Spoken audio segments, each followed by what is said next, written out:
Good intro. Fantasy Fun Edition. There it is. Hey, I'm Roy, formerly Horror Master. Today I'll be the referee. We're playing the Ruined Tower of Xenopus using the old school essentials rules from Necrotic Gnome, which is a restatement of BXD&D from 1981, and there is some house ruling, so pick up the books. They're cool. Jordan did. That was a good purchase. So thank you, everybody, for joining us, and I will turn it over to my esteemed players. Go ahead and, Lauren, you can start us off and introduce yourself, and who are you playing today? Hi, I'm Lauren. I'm playing Withbow, the lawful first level elf. Homeschool style. Homeschooled. Definitely homeschooled. Oh, sure. No offense to homeschooling. No. Chatter. Hi, I'm the hollow one. As you can see, to the picture next to me, I look like a nightmare. And your character's name is? The hollow one. What is he called? It's Chad, everybody. His name is Chad. No, I'm the hollow Named one. Hollow. Oh, he's been fully subsumed by the character. Daniel Like Day-Lewis. Tom Hanks in that terrible movie. Oh yeah. So many movies were rattling through my brain. Yes. I'll stop prattling so Steven and Jordan can introduce themselves. I am Jordan. I don't know if I don't want to dox myself. Last name. And I am playing Gordo, a chaotic first level magic user. Frog. And I'm Steven, and I'm playing Dreg, a neutral first level thief that you can see right there. Right there. Cool. Ooh. Very nice, Inception very nice. style. Screen. Whoa. Yeah, neutral first level thief, and he's got a little pet monkey. Oh. Awesome. All right, so we're going to pick it up in the dungeon in the sea cave, to be more specific. So I'll do a little quick recap from what I can remember. So you guys entered the dungeon from above ground in the cemetery, and then you encountered a goblin who was quickly murdered. Because he would not stop resisting Chad's overtures of He need to be converted. converting to his deity.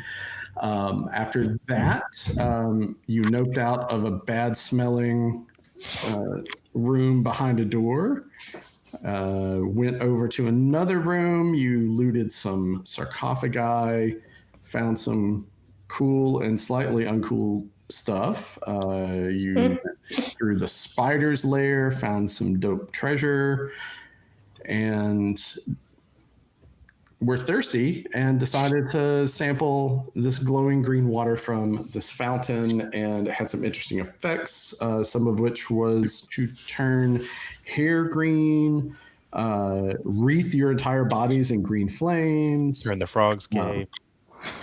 Heal your wounds.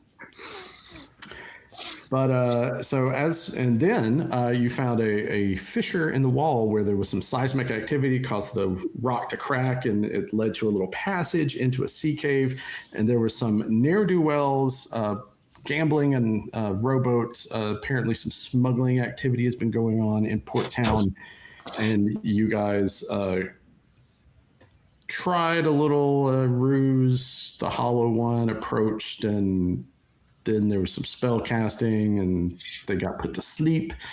And I think that's where we're at now. Is that jive with everybody else's? Yeah, we cliffhangered. Yeah. So all the smugglers are asleep. You guys are doing just fine. And the Hollow One, your green flames are now extinguished. It is 10:50 a.m. in the morning, so your flames are gone. Jordan, you still have flames wreathed around the entirety of your form. And your torch is going to be going out after this next turn. So, Okay. Do I still have green hair? yes, you still have green hair. Thank God. Okay. That's all I care about. All right, so I will. Let me give you guys a description of the sea cave again. So it's roughly 120 feet north to south. It's about 60 feet east to west. So it's this long cavern, sandy beach. There's seawater gently lapping against the shore. There were 2 rowboats, smugglers. There were 4 smugglers, and they have just all passed out from the sleep spell, and they'll be asleep for plenty of time here. They are at your mercy, and you do see so there's the entrance you came in the north side of the cavern, and then in the south end of the cavern you can see another passageway heading due south. So that's where you're at, and go. Gordo, you son of a bitch! You nearly killed me with that stupid plan. Well, no, but you didn't. But I didn't. So, Well, now we need to murder all these motherfuckers before they get back up. well, let me consult this book and say, well, it's gone now. The sleep spell should last. Multiple hour turns potentially, unless someone like slaps them awake. So if they did say that like some friends were coming at some point, so like those people could wake them up. So We gotta kill them before their friends get back. yeah, we've got to leave them for their friends Now to you're find. thinking. Wait, I'm lawful. I do not go that. Why don't we can we like we can search their bodies without waking them up though, right? Yeah. Oh, So yeah. it's more like better when they're dead. Yes, you always can say search that. their bodies. The sleep spell lasts. Mechanically, a sleep spell is going to last 4d4 turns. So from 4 to 16 turns, there are 6 turns in an hour. So from 40 minutes to 160 minutes. So they're going to be out, you would know, at least for 40 minutes if you do nothing to awaken them. And to awaken them, you need to slap them, kick them, shake them semi-violently. That will awaken them. But unless you do that, even loud noises will not wake them. what about setting their bodies in the water to let nature take care of it? You mean like I mean, that's a thing you could do. You've been speaking with the Hollow One a little too much. how you drown rats in a bucket? Yeah. What if we just put them in the boat and push them off? Ah, Okay, but what would they wake up if I tied them up with rope? No, that will not wake them up. If you exercise any reasonable amount of caution, you can search their pockets, you can tie them up. Okay, so I'm gonna start using my rope to tie them to rocks nearby and toss them into the water. Well, there are no rocks. No rocks? nearby. There are no sizable enough rocks that would weigh them down. There are 2 rowboats, and they do have some rope in the boats, probably about 20, 25 feet in each boat. I just have to do this the old-fashioned way. Let's tie them to the boat and sink one of the boats. Viking funeral them. There's so many options. It's like a rock. Like No, demonetized. We should search them first before we murder them. Yeah. okay, I'm gonna Because then we approach. might not want to murder them. What if we Well- find like a letter from a child? Like they're like, "Oh, mommy, daddy pirate, thank you for plundering this gold so I don't die. I can't of wait to the see you again. medieval cancer." So I approach the nearest one and I go to bash his skull in with my mace. So you're just gonna straight up murder him. Yes. Is everybody's cool with that? I'm not necessarily cool with that, even though I suggested just seeing if their bodies would fall to the ground. I'm annoyed only. So there's an old school term. Go ahead, Jordan. I'm sorry. I'm annoyed only insofar as that was a one-use spell. And now I don't have it anymore. Yeah, it kept me from dying. Yes. And I'm just saying there's so much let's I don't know. I just, I guess So they're asleep. There's an old school term. You may have heard of it. It's called murder hobo. Mm-hmm. So I'm not here to yuck your yum, but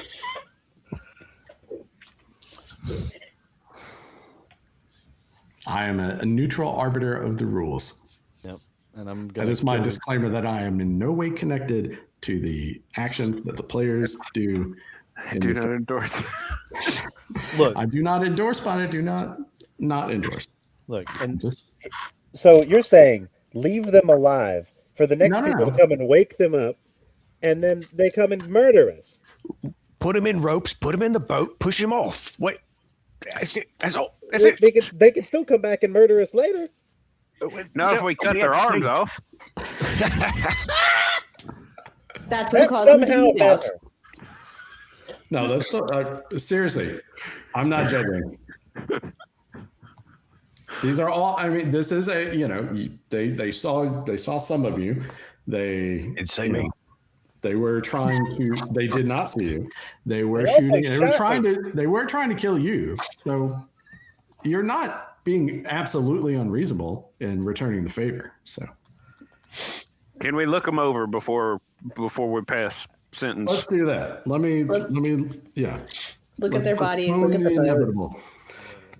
Let us definitely avoid this philosophical debate. Perhaps All right. the Hollow One's consciousness will. So we've got Yeah. two male presenting and two female presenting smugglers. So the boat that so on the beach, stacked on the beach, there were 20 clay pots of cooking oil, 2 crates that you have not yet inspected, or maybe you did. We didn't. I don't think so. No, But I but we will. I assume you would. So cooking oil, and then 2 crates. In each crate, there are 12 bottles of fine brandy, worth 10 gold pieces per bottle. And and one of the boats is basically empty. There is a rock or something, or some sort of anchor, some makeshift anchor, and about 25 feet of rope. There we go. And there's scattered cards and some silver and copper coins in the bottom, probably about 20 silver coins We'll and take those. 30 copper coins, we'll say. In the other boat, there is a small wooden chest, and there are 3 good size, a little bit bigger than a bowling ball, kind of amorphous shaped, 3-dimensional things wrapped in like oiled paper. They have Palantiri? What? No, they are not Palantir. When you touch them, when you poke it, it gives. It's soft, and then you realize, oh, okay, I've seen this before. This is like 3 roasts, like parcels of meat wrapped in oiled paper. There's Or more 3 good sized roasts. Yeah. Ooh, we could probably bribe goblins, like the goblins, with that if we need. Yeah. Look, unless somebody's gonna stop me, I'm gonna tie all those motherfuckers to that anchor and then drop them in the water. Find out what's on their bodies first. Well, the water here it's like a beach. It's shallow. You'd have to go out Yeah. some distance, not Yeah. probably like 20 feet. But there is a small wooden chest in the boat. Yeah, we that want no to one look in has that. inspected. Yeah, y'all go do that. Okay. All I right, will so, inspect the chest. so in the meantime, the hollow one is going to gather the bodies and all right, gotcha. So back to the chest. He's playing. He's chaotic. He's chaotic. and It's I'm totally sending them to the nothingness. cool. Yeah, he's just Oh, part of my religion. Egnomenon? He commands. It's part of my religion. Egnomenon. That's right. I have your god's name. Yagmanon, whatever his name is. I have Egnomenon. Yagmanon. John Travolta and Phenomena. Yagmanon. So in the small wooden chest, you open it and you see a larger pouch and a smaller pouch. The larger pouch has 200 pieces of silver and about 100 gold coins. In the smaller pouch, there's about 50 gold pieces and a silver bracelet studded with citrine gemstones worth about 120 gold pieces. Which one should we take? So the smugglers were doing pretty good. Apparently, they've got a decent amount of treasure, some meat, and they are now lying beneath the gently lapping waves. So all that took about a turn. All right. That was And quick. So the hollow one, were you waiting out? You were pushing the boat out in the other boat and tossing him over. Are you in a boat or are you just standing in the water? I was just standing in the water. I was just going to take them and then just like push them out there with that anchor, and they all just kind of sink down. Okay. So as you're pushing, And they've got the chain Pushing the wrapped boat around up. them or whatever. okay. So as you're starting to throw them overboard, there's a lot of splashing. You notice further out in the water, because in the distance you can see the sunlight. So you've got this it's like a big low cave, and you got the beach, and then the water goes out. And in the distance you can see sunlight. You can see the outside. But as you're shoving these unconscious people into the water, you see a disturbance, a pretty large disturbance in the water. Like you see a little bit of shape come up above the water for a second. It's fairly large, as in tens of feet large. Could my keen eyesight, my keen elvish eyes, be able to like see anything like what I have? I'm sure I'm like looking at this with like my arms folded and just like, why am I here? You see a slick, and it's a little bit backlit because of the sunlight in the distance. You see a slick shape, kind of a sinuous kind of shape rise up out of the water and come back down, and you see large ripples coming out from that. Darby monsters. And as that happens, you notice in the area of the cave, it's like a temperature change or something has happened. You don't feel a temperature difference, but you definitely see a sea fog start roiling up on the surface of the water. And, it's just a few inches off the ground. And it's kind of rolling up onto the beach. And it continues to approach the beach and spread out all over the floor of this cave. And it is growing higher at a rate of a couple of inches, every minute. Like one of them fellas had dry ice in his pocket. Well, I'm going to start paddling back. Yeah, you can easily do so. Yeah.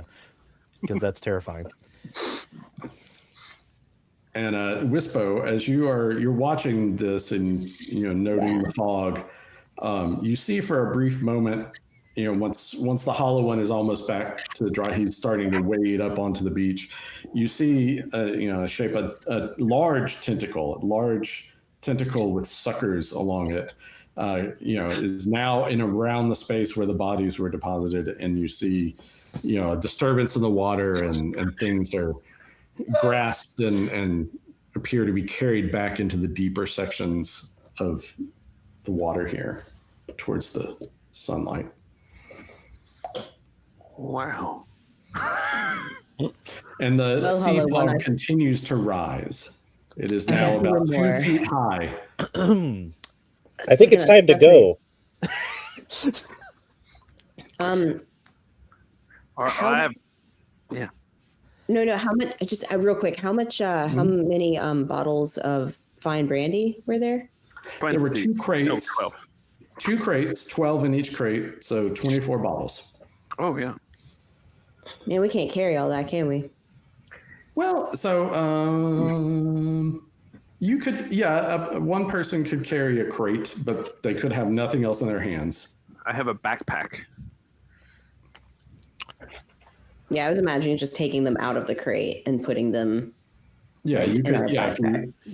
you could probably hold, along with the other stuff in your backpack.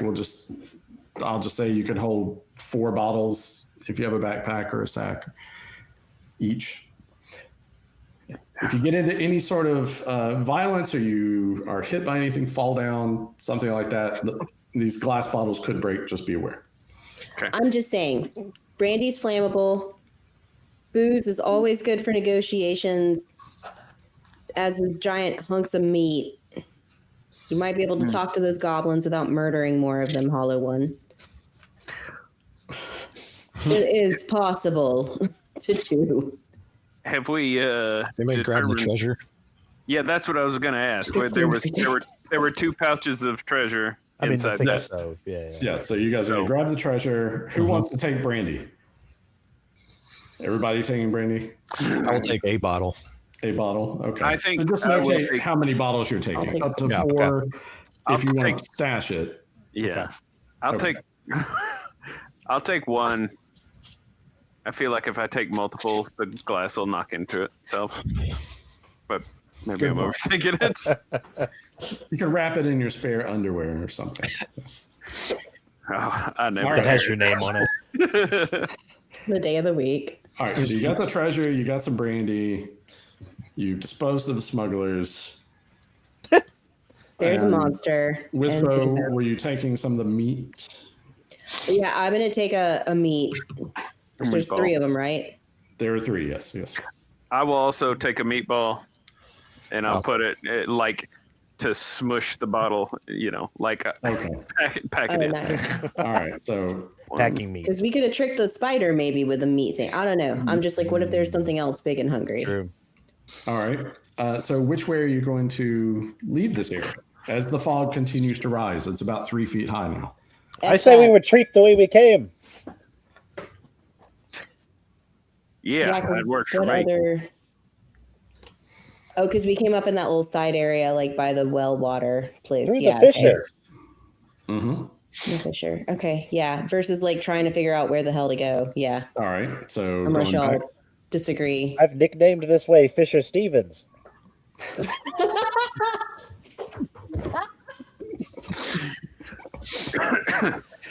now you've done it.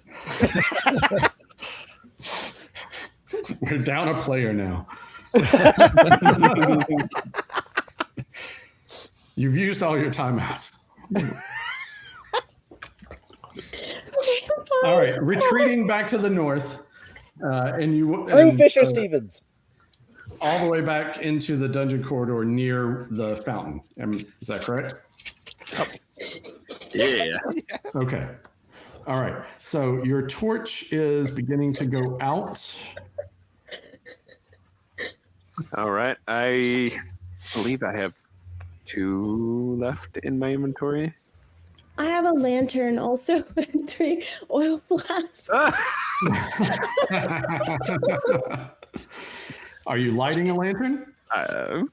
I was just saying With if we them. want, if anyone's like torch light, Your I don't light. remember the light Your turn. situation. If torch light, like if they're light on torches. Sorry, Fisher Stevens broke me, so I will light another torch. Okay. Another torch has been lit. Thank you. All right. So you, after fleeing to the north, moving up the slope of the winding passage, you come back into the passageway just south of the entrance to the room with the fountain.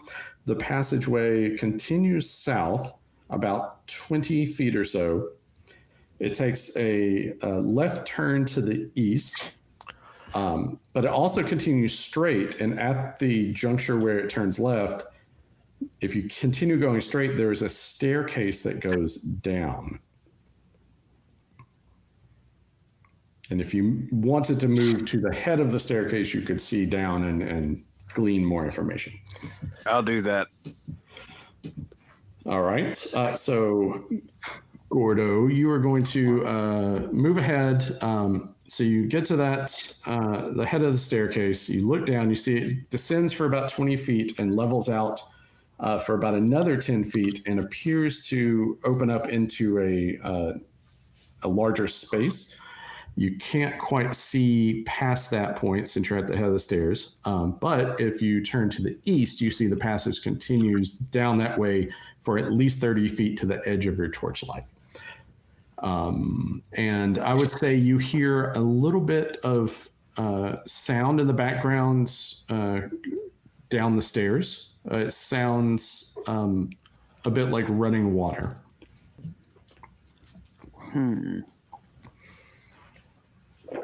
Like the well, or like the little fountain thing that we heard, or can we tell? No, that was that was fountain sounds like splashing. This sounds more like moving water, like a stream or river type of sound. Okay. Like the rushing of a river. Do you want to go down that way for like completism, or what do you want to? Yeah. Yeah. Or we could go to the left. I really don't care. It's whatever you guys think. Let's go down. Let's see what all that splashing is about down there. All right. Everybody's going to head. And who's in the head of the party here? Who's leading? I will switch up and go to the head of the party. Okay. All right. So you're going to be first. And then Gordo, you're going to be behind him with the torch. Yeah. Do you want to hold the torch, Hollow One, or Sure. that way you're not got a shadow dancing in front of your face the whole time? I've got a AC 15 and 4 hit points. Am I like beefier? Dan. Anybody? Like, do you need me in the front? Like, do you need tank action? So, Who says that? question about the previous encounter where I got hit. Yes. I don't remember what damage was You took done. 4 damage, so you currently have 3 3 hit points. Did he And not restore a Wispo- hit point drinking from the fountain? That was you. That was me and my sweet green hair. Okay. Yeah. So I'm currently damaged by a bolt. Yes. Unless somebody. I can go in front then. Do you want me to go in front? You do have We do. a potion of healing. It'll do 1d6 plus 1 healing points. So you could get 2, worst case. Could I use that potion? Let us put it to a vote with the party. I'm fine with it personally. I don't give a shit. Yeah, that's fine. All right. Yep. So you're going to quaff the potion. So Chad, roll a 6-sided die and Okay. add 1 to the result. All right. So then that makes a 3. A 3. All right. So you are up to 6 hit points now. And whoever had the healing potion, please mark it off. It is no longer available. Got it. All right. So Hollow One is going to lead the way down the stairs bearing a torch. So you descend 20 feet down the stairway. And as you descend the stairs, you see that it indeed opens up into a larger space, some sort of room. And you get to the bottom of the stairs. You see this room is about 30 feet wide, east to west. And it is more than 30 feet north to south as you're standing in the doorway of this room. Or there is no door, actually. You're standing in the open entrance to the room. And about 20 feet in front of you, kind of diagonally going from northeast to southwest, there is, in fact, a swiftly running course of water, approximately about 12 feet across, that bisects this room. And if you want to see past this water, you'll need to move into the room to get a better look. Okay, I'll keep moving. All right, so moving into the room, you move up near the water so you can see the far side of the room. And so this room is about 50 feet north to south. So there's about the same amount of room on the south side of the water as there is on the north side. And in the center of the southern wall, there is a door that is closed.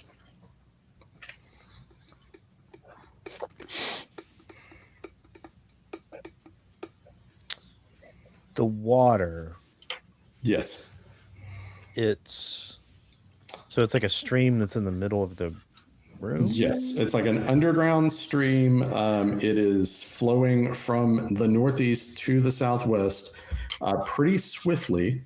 If you jumped into it, you feel like there's a not insignificant chance you may be swept along with it.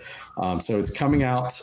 There's about a foot of space above the water on either side where it enters and exits the room. How wide did you say the water is? It's about 12 feet on average. Okay. And can I tell depth or no? Do you have anything, just by looking, you can't tell if you have something to probe. I have a stick. I have like a walking stick. If I may. So about maybe 6 feet tall? Yeah, sure. All right. So if you want to move forward and probe and you reach down in there, it's definitely deeper than 6 feet. Whew, almost lost my walking stick.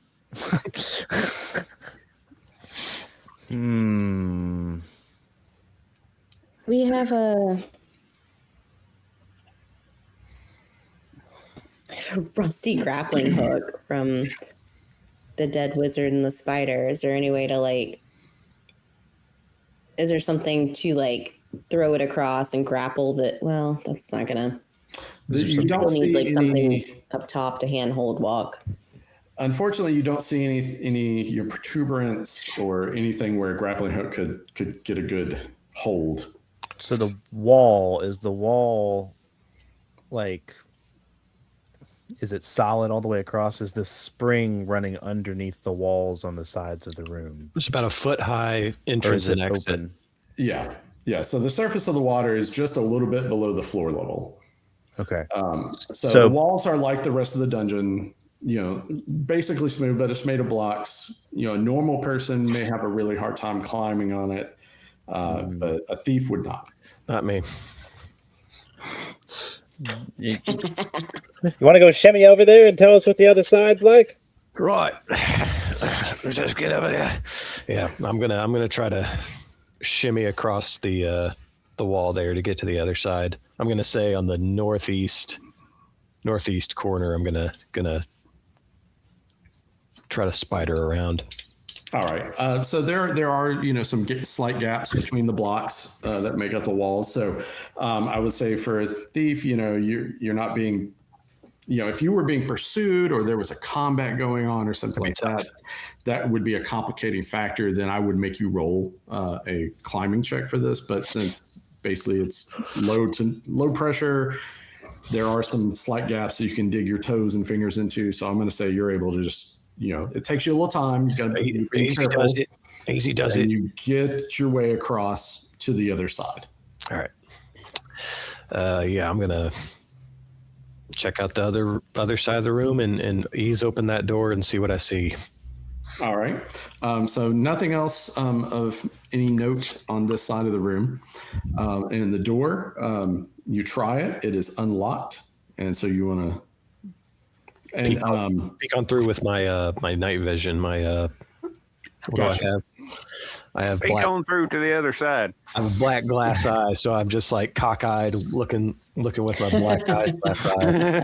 Yeah, and that gives you all right. So that gives you about 10 feet Yeah. of dark vision. So you open the door. You look around. The limit of if you're staying in the doorway, you can see it's another room similar as the rest of the dungeon. The white milky marble. And you open the door, you don't hear anything, no weird smells.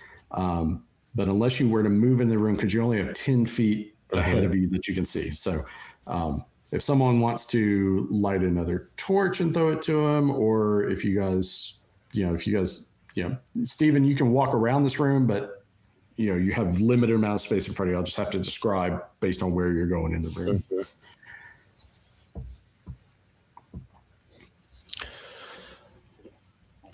I think I'll just I'll just waltz in there. All right, good deal. Carefully. And I'm gonna like to the others. They probably can't hear me, and I don't want to shout, so I'm just gonna be like, What? What does that mean? I'm going to walk in the y'all explain it to him. I don't know how to explain that. We'll try. Do you You'll need be this? back by then. Do you need this torch? Okay, I'm gonna slip through the door. Does he need No it? more Okay. talking. He said no. All right, so you can see 10 feet, basically a 10 feet radius around you. So you can see about 20 feet wide. So when you enter this door, it appears it's in the middle of the north wall. Do you want to move more? Do you want to move south, east, west to try to get the dimensions? The bearings. Yeah, I want to move east. East. All right. So you start moving east, and after about 5 to 10 feet, you see that there is a door on the east wall that abuts the north wall. This is a room. I'm sorry. Oh yes, it is a room. Sorry. Yeah, that's right. Yes. Yeah, it looks just like the other stone in the room you were just in, and the rest of the dungeon. And are you going to kind of like make a circuit starting on the east side, or? Yeah, I'm gonna map out the room visually. Okay. So yeah, I'm gonna make a circuit. All right, and I assume you're being cautious. I'm being very careful and sneaky and thiefy. All right, so we're going to say it's going to take you. We'll say it took you a turn to get over the river, and it's going to take another turn to search this room.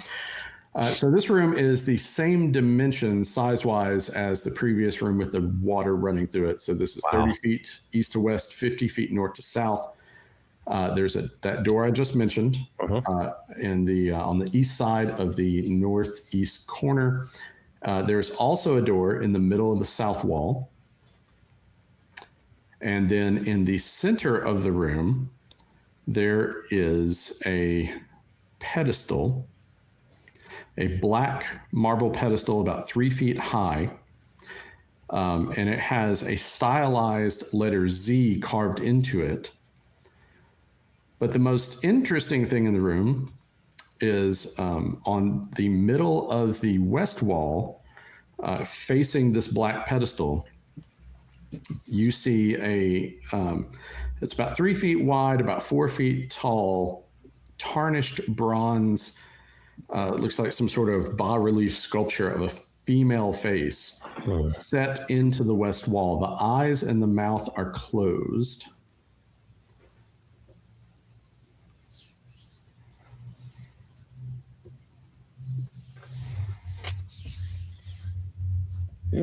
Weird. All right. I don't know what to do about that. I'd like to peek through the northeast door. Just All a right. peek. All right, so you carefully open the door. And as you peek through, you see at the edge of your 10 feet of dark vision, you see that there is the bottom of another staircase. So you got about a 10-foot corridor and then a staircase basically identical to the one you descended just a few moments ago. And this goes directly to the west, so 10 feet, and then the staircase begins and goes up. Yeah. Okay. Okay. All right, stairs. Close that. I'm gonna peek through the southern door. All right. So the southern door, when you open that, it opens up into another corridor, and this one is same stone. You open the door, and it's a corridor that immediately takes a right turn to the west. There is no passage to the east or the south, so it immediately takes a right turn to the west and continues into the dark. So forward and then left.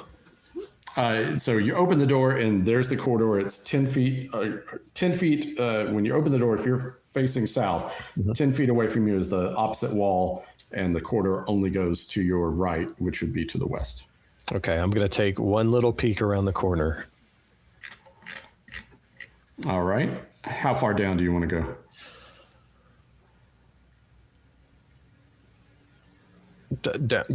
Just to the limit, and then to down the 10 feet, and then to, to the left. Just right. Looking around. Yeah, just looking around, it seems to be a pretty featureless corridor. Okay. Continues down to the west. All right, I'm gonna return to the river room. All right. So you make your way back to the river room, and all right. Well, in that room, there's a pedestal and a big old bronze woman face in the wall, eyes closed, mouth closed, and to the northeast is a door. Goes to some stairs. They go up, and southern. There's a hallway going west. And I'm just shouting this across the river. No problem. I don't know. What are we thinking? Does the lady look nice? Yeah, Yeah. it's all right. Heavy? Heavy. It's bronze. It's big. I guess. All right. Cool. Can't crawl back across with it then. Got it. I don't know. Oh. Cool. But perhaps there is a different egress. Egress? I didn't see Way of any getting creature there. I'd call an egress. He doesn't know what an egress is. Is that like a swamp bird? Yes. Yes, Gordita, it is. That makes me sound pretty. That is your sister. My apologies. Thoughts? I like it. Did you find anything to build a bridge across this water? No. What if we laid the lady across it? How big was the? It was set in the wall, right? Yeah, set into the wall, 3 feet wide, about 4 feet tall. He does not know about bas relief. It is his not homeschooling. He did not learn. Well, And it is affixed to the wall securely. Somehow you're not sure. If you had a chisel and a hammer, you might could get it out based on your. But there's like current in the water that's strong, right? Or did you say, or am I just making that up? Okay. No, it's fairly strong. It would be if it's 12 feet. That's a good amount. But unless you were excessively weighed down, I would say anybody wearing plate mail. So hollow one, you would have a negative modifier to try to jump across. I would say either your strength or dexterity to jump across this 12-foot gap if anybody just wanted to jump, or you may have other ways to try to get across safely. I want to jump. But I want to go to the entrance of where the water starts coming into the room. So I've got time, if I don't quite make it, to try and get over to the other side before I get swept away. I was going to say, before you potentially go wherever frogs go when they end their life, since we do have that grappling hook, we could toss it over to Drag if there's a way to secure it in the door, and at least there's a rope tethered to something. And if we're going to be dumbcoffs and go into or if we're going to be smart, awesome explorers that don't care about death because we want more brandy, maybe that would help us. You can certainly do that. Hold on to it. I don't know. Like Drag's at least over there. We have one person over on that side too. So I don't know. Mountaineers or something. You tie yourselves off to the rope and that kind of thing. Is that what you're talking about? Yeah. And then yeah. Easy. What you can totally do that. It would just take some time to do that, but you guys could all get across that way if you'd like. Well, and if oh, sorry. I was just going to say, if you fail your check, you have to roll a check to get across if you're jumping. And if you fail, you're tied off, and then people can just pull you. Yeah. You'll get wet if that matters to you. Don't make me know, never mind.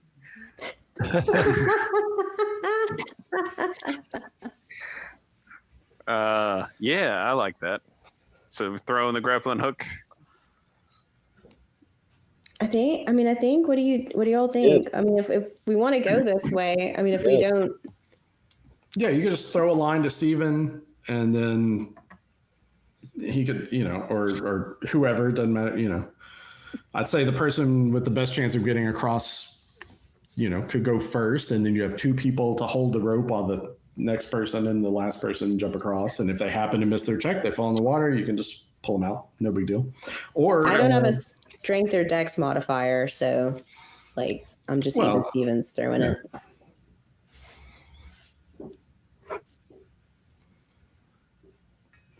Whatever y'all want to do. So it's strength and dexterity are what determines a successful jump. So we I would say whatever is higher for you. Yeah. Okay. Well, yes. I'm strong. I'm weak, but I'm strong. So I get hurt easy, but I can hit hard. So that's what I will do. So which stat are you going to use? Strength. All right. So your dex would actually be more advantageous for you. Okay. Because you got a 9 strength, or a 9 dexterity, you got a 7 strength. I'm sorry, I was looking at saving throws. You're right. Yeah, no worries. Okay. So you'll want to roll. You roll 20-sided die. If you get a 9 or under, you have succeeded without getting wet. You breached the gap. Or bridged the gap, I should say. 16. You fall in the water. What? Wait, what? I'm sorry. So your dexterity is 9. Yes. So higher is better. You have an average dexterity. So when you make an ability check, you want to roll less than your ability score. I see. But per your plan, you had tied a rope around yourself and tossed it over to Drag. Who has an 8 strength, but that's fine. Yeah, it's there is some current. Very good. Yeah. So you and all of your belongings get wet. If you have anything that would be damaged by getting wet, notate that. Like torches. Like 2 torches.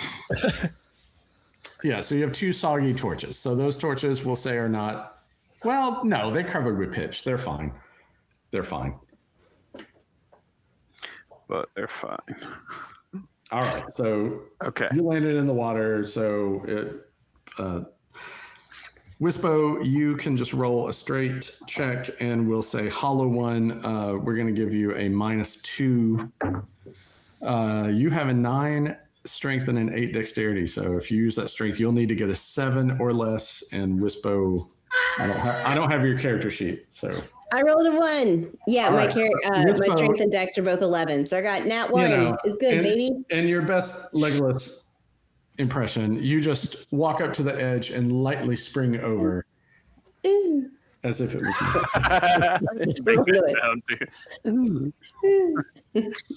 echoing. I rolled a 3.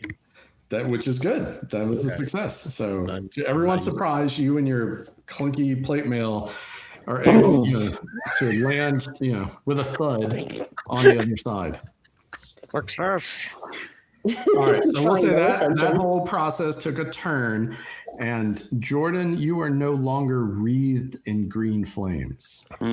Put me The out. water has washed it from you. It has. I have been cleansed. All right, so everyone is on the south side of the water. Proceed. Lady room? Lady room, lady room, lady room. Lady room. That's right. Nowhere else to go. Let's get a little bit. Yeah. You all enter the door to the south. You enter the room with the black marble pedestal and the interesting female bronze face set into the wall. It is as Dreg had described to you. There is a door to the east located in the northeast corner and a door to the south.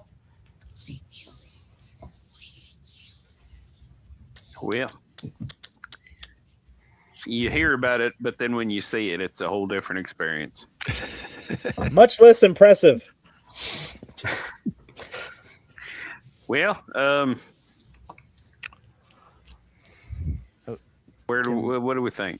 Can one of us examine the pedestal a little more? Yeah. So the pedestal is it's about 3 feet high. I'd say it's about 18 inches across. So just like a black column, short black column. The top is featureless. On the side facing the mask is the black pedestal has been carved with a stylized Z, which is familiar to you because you saw a very similar depiction on your way into the dungeon. Yeah, in the graffiti. Staircase. Exactly. Nice. Said Z blows chunks or something. Oh, that was Sumbele. Oh, Oh, he was here. Oh. Womp womp. I would like to search the room and see if there's any like secret doors in here. This feels like a room that would have one of those, right? Mysterious bas relief. Perhaps. So you want to search the room looking for secret doors and all manner of hidden things. So that'll take a turn. I figure if they're already like looking at other stuff, that's fine. Are you guys cool with that? Yeah. Like if you're like if I figure someone's gonna look at the statue. So you're going to look for whatever it secret is. doors, and then others. Everyone wants to search at the same time, and you want to do anything different. yeah. I'd like to examine the lady. All right. So you carefully scour the room looking for any hidden features, interesting things.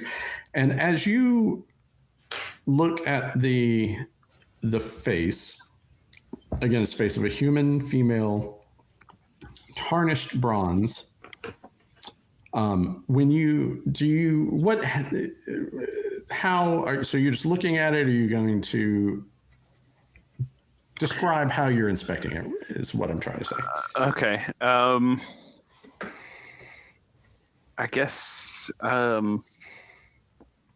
Is there anything particular you're doing besides just a general inspection? I would like to inspect if I have to do this in different order. I would like to see if there's anything that I notice magical about it or hidden in it's similar to what she's doing, like if I push her nose in, does something happen? Yeah, like are you that kind of touching it? stuff. Okay. Yes, I'm Touch it, try to manipulate feeling for it, seams. everything. Yeah. Okay. Very good. So it doesn't, you don't, you touch her on the eyes and the mouth and everything, you don't find any way to manipulate it, like a hidden feature that opens the mouth or anything like that. You can't tell, you see no seams or anything like that. But when you do touch the statue, it feels strangely warm, as if body temperature. And the rest of the dungeon, being underground, it's slightly cool in here. Probably 65 degrees or so, but the face feels warm, body temperature warm. This girl's running a fever. I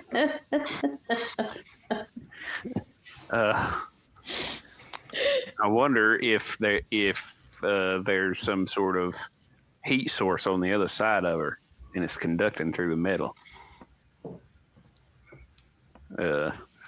He says to himself. So just touching on walls to see if I can find secret doors. Be like, I don't know. I'll see if I find anything.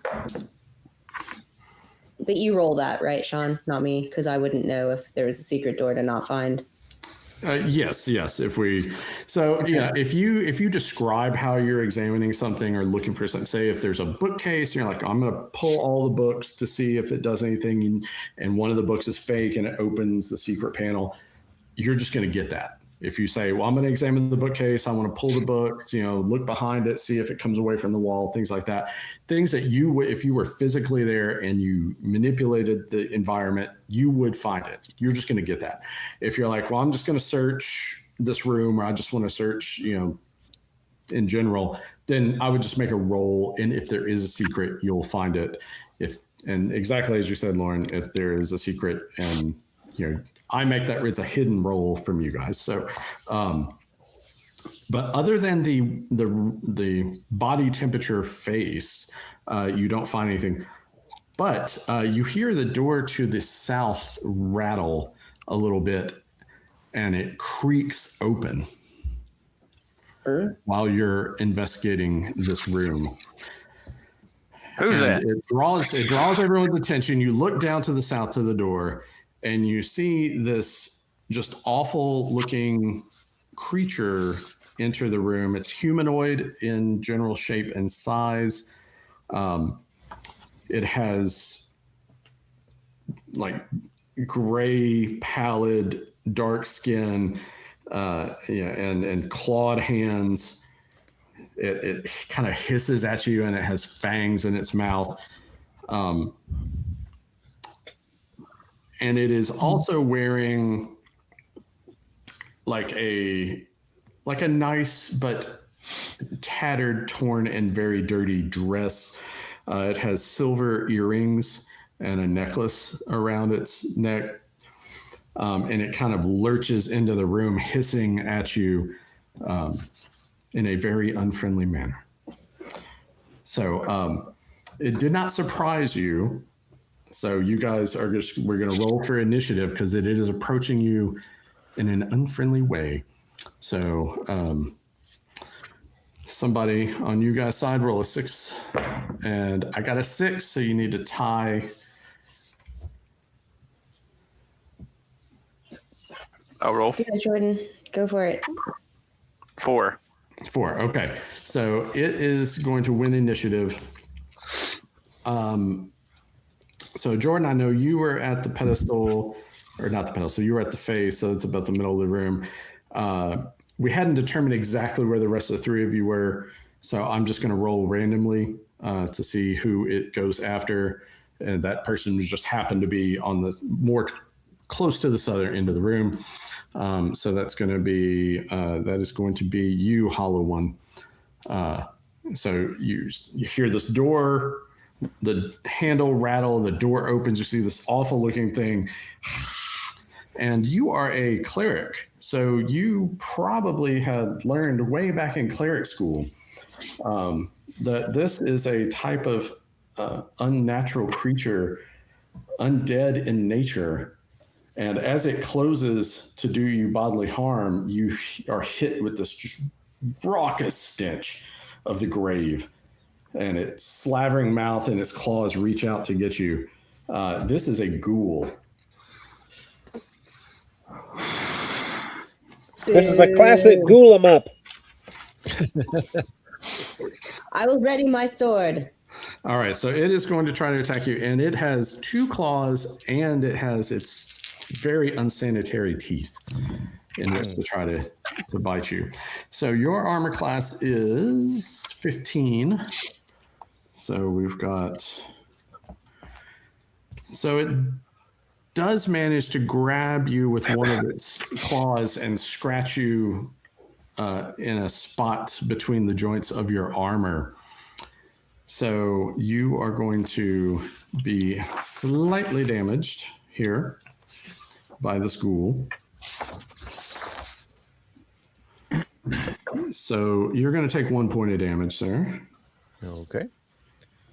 And you are also going to need to make a saving throw because you feel the muscles and tendons of your body trying to seize up.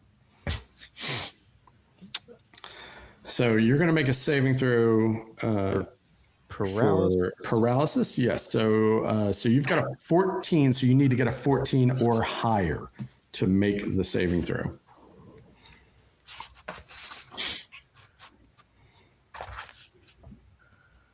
I got exactly a 14. Oh, very lucky. All right. So you feel your muscles and tendons and joints start to lock up, but you're able to brush that off, and now it is your turn if you want to return the favor. Or you can try to turn it, right? I don't have it. Already You're used not myself. good. No, you can turn at any point. I can. Yeah, turning is an ability that you can use multiple times, as many times you want to do. So for turning, if you fail to turn a particular creature or group of creatures, then because it is a presentation of the faith in your deity. So if you fail to turn, your faith is not strong enough, so you can't try again. If you succeed and you say if there were 3 ghouls and you turned 2 of them, you could try again to turn the 3rd one, for instance. But you can absolutely try to turn. So you're going to roll 2d6. Okay.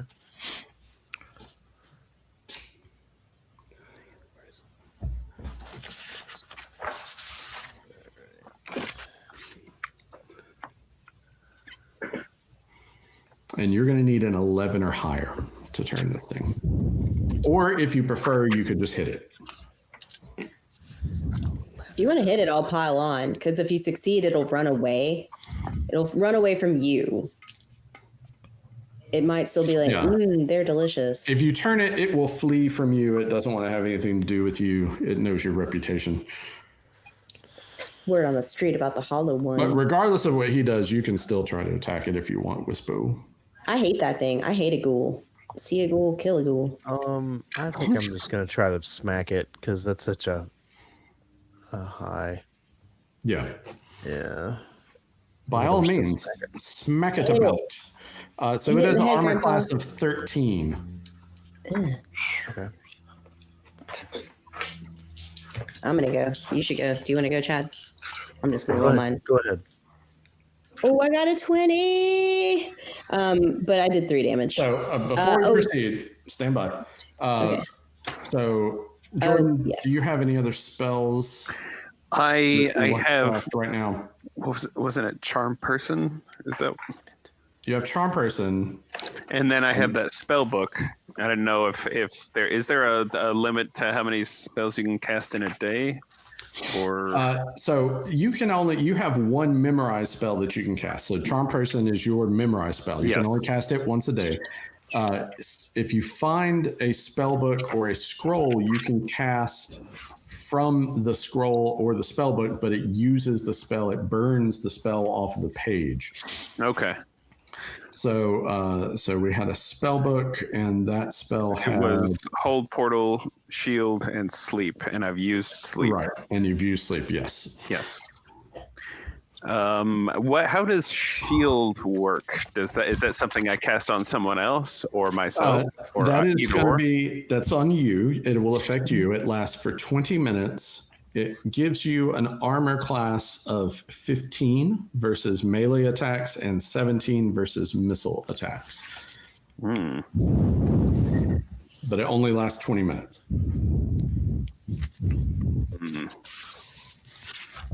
Well, but if you have if you have a dagger you want to throw, you could try that. I think I would like to do that for this turn. I do have a ceremonial wavy-edged sacrificial dagger. If you throw your dagger and you miss, there is a slight chance that you hit one of your companions. Very small chance. A chaotic move, you're saying? Perhaps. Okay. I think I will. I think I'm going to attempt it. Go for it. All right. No, so stand by. Okay. Because I went out of order. We're supposed to declare spells and melee movement first, then we do initiative. Gotcha. And then we do movement. Is anybody moving in general? Moving out of the room, going through a door, moving to engage? So I'm moving to engage. And Chad's already there. You moving to engage. You're going to throw a dagger. And Steven? I'm going to throw one of my hidden cloak daggers. All right, good deal. All right, so missile attacks are going to go next. So both Steven and Jordan, Dreg and Gordo, you guys go ahead and roll your attack. You're looking for a 13 or higher, unless you have a bonus. Do they get an advantage for being closer? Like we're in close range? Yes, exactly. Thank you. So if you're within 10 feet, if you're using a dagger, then you would get a +1. I would say you guys, since Chad was definitely closer, if you're not moving closer, you're just going to throw daggers. I'm just going to give you even money on the roll. But Steven, you do get a +1 because of your dexterity bonus. Oh, okay. Well, I rolled a 5, so that's a 6, I guess. All right, so that's a miss. I rolled a 3. A 3, okay. And so you missed, but you did not hit any of your compatriots. All right, so now we will move into, we'll skip spell casting and go directly to melee attacks. So you guys go ahead. And Lauren, you already rolled, you said. I rolled. I got a 20. I got a 3, but I have the Spiritus sword, so it's +2 to damage too, correct? Yeah, +2 to hit, +2 damage. Okay, so then I got 5 damage. 5 damage, all right. So a mighty blow has been laid upon the torso of the ghoul. And as the blade bites, these terrible gases erupt from the cavity of its chest and makes it smell even worse. All right, Hollow One, you're up. You rolled a 3 or you did 3 damage? No, you I rolled a 3. All right, all right. No. You were so repulsed by the... Ooh. All right, so now we're going to start back over. We'll roll initiative again, unless anybody is going to cast a spell or move into or out of melee. You guys still going to stand and fight? Wispo and I'm going to stand and fight only because, guys, like one of the nice elf things is that I'm immune to ghoul paralysis. So I don't mind fighting it because if it does scratch me, then I'm not as likely to get paralyzed. Mm. Is it possible to know where my dagger landed and how easy it would be to juke around the situation to get it? That's all I had. Yeah, that's fine. I typically do theater of the mind. So what I'll do, I have kind of a location, it's near the door that it just came through. So I'm going to roll a 12-sided die. We're going to treat it like a clock. Okay. And I'll say, all right, so 1 o'clock. So your dagger, we'll say it bounced off the wall or bounced off the door and is, we'll say about 10 feet. So it's kind of right behind where the Hollow One is squaring off with this ghoul. So if you want to move over and retrieve your dagger, that could be your action for this round. And you would be fairly safe. Okay. In doing so. That sounds like a plan to me. All right. So now we will do initiative, and someone other than whoever rolled last time, somebody else roll. A 6. 6-sided. All right, well done. Yep. So I rolled a 3, so you guys get to go first. And missile attacks, they're going to be Steven or Dreg. Do you want to throw another dagger? Yeah, I'll throw dagger number 2 of 7. All right. Nice. I mean, technically two of 9 because I have my silver dagger and then that jeweled dagger that has a +1 hit damage. But I'm just going through my hidden cloak daggers right now. Wise. So Burner daggers. So you want to get a 12 or higher to hit. I got a 6 plus the 1 dexterity. All right. It's not enough. Not enough. All right. So that's all the missile attacks. So we'll go ahead and so we'll say now. Actually, Jordan, you scurried over. You retrieved your dagger for Gordo's dagger, and Chad and Lauren, you're up. Okay. Okay. I rolled a 14. I'm gonna try to smack him again. All right, 14. That'll hit. Got a 13. 13 hits. Oh, okay, shit. All right. Its armor class is 13. So 13 Okay. or higher will automatically hit. Well, not automatically, but as a result of your roll, it will hit. So both of you roll for damage. Chad? I don't remember. What is your weapon? I think you have a D6. So don't you have like a mace? Yeah, you got a mace. So it's You're a D6. Yeah, D6. Okay. For you. 4. 4. All right. Well, you bring your mace down, and at the same time as Wispo's blade slices into it, and you landed the killing blow, Hollow One. So you got payback on the ghoul. Huzzah! Bagul. I'm gonna high five the Hollow One awkwardly, and So the Be ghoul gone, collapses ghoul! to the ground, and is no more. I retrieved so my it 2 smells bad. daggers. Yeah, but you said it had like earrings and like a necklace, Yes, it was wearing silver earrings and a silver necklace. and like we should take those. And what do they look like? And like its clothes were tattered. Were they like fine clothes or what? What? They looked like pretty fine clothes. You would probably say, perhaps funeral clothes.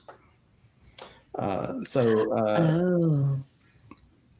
And your keen adventurer's eye would tell you that the antique silver jewelry it was wearing it would be worth about 180 gold pieces, which is fairly elaborate jewelry. All right, so you've dispatched the ghoul. You searched the room. You did not find any secrets in the room. No other hidden compartments, passages. Just the strange warmth to the face on the wall. And what was on the pedestal? Did we look at the pedestal? There was nothing on top of the pedestal. Carved into the side facing the face was that stylized Z. And then now the door to the south is slightly open because that's how or probably about halfway open. That's how the ghoul entered. So the question becomes, should we go where the fucker came from, or should we not go in there, for fuck's sakes? They'll never be expecting us to walk in there. They never expect someone to walk into a trap. Right. We'll have the element of surprise. I would say it's probably about time for a quick break. If that's good with you guys. You Yeah. can contemplate what you would like to do next, and we'll take a quick 10-minute break here.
for bringing it back. I don't know if I believe in hell, but Yeah. I kind of want there to be one just for whoever corporately was like, yeah, let's make it just suck right after the warranty ends. It's been a thing for a long time. That person's they've been in hell for quite a while. They done been in hell. And we're back.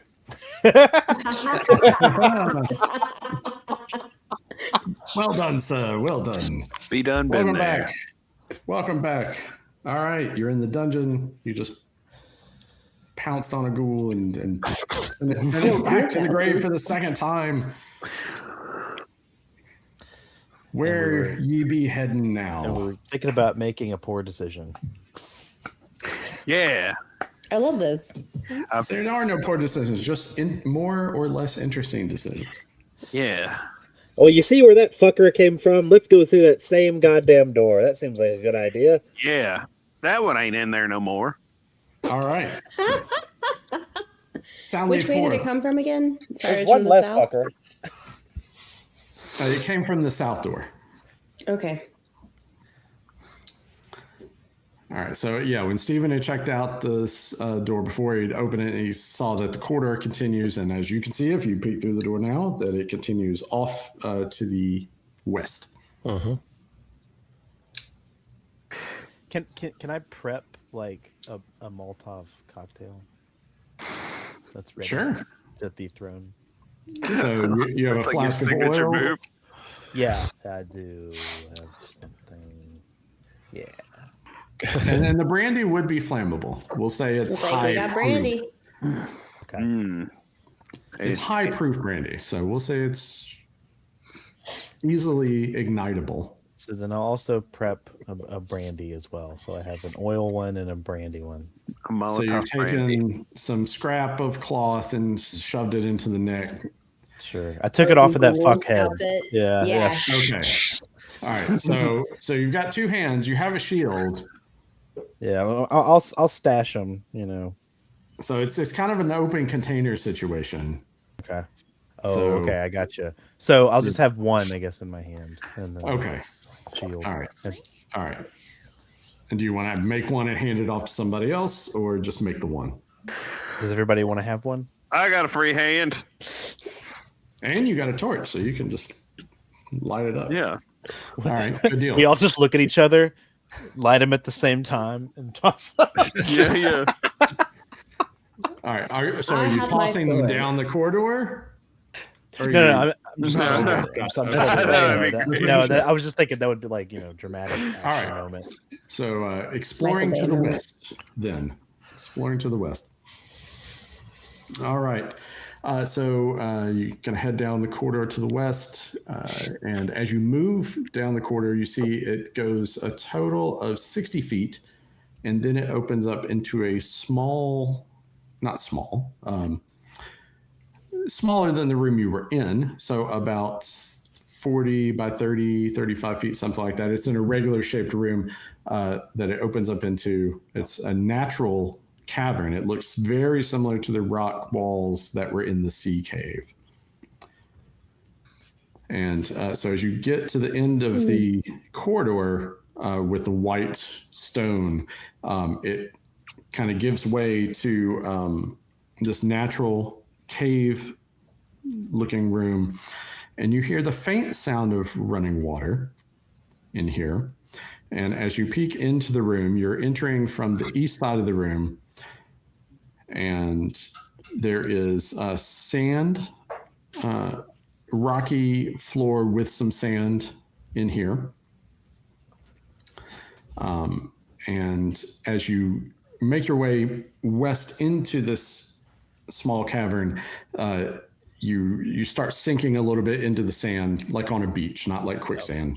Like shit. No. Just you were walking on stone. Now you're walking on sand, so you feel the tactile difference as you walk into the room a little bit. And Does it? yeah. Oh, sorry. Go ahead. You're describing probably what I'm going to ask. Okay, I'll finish that real quick. So the you can see there is a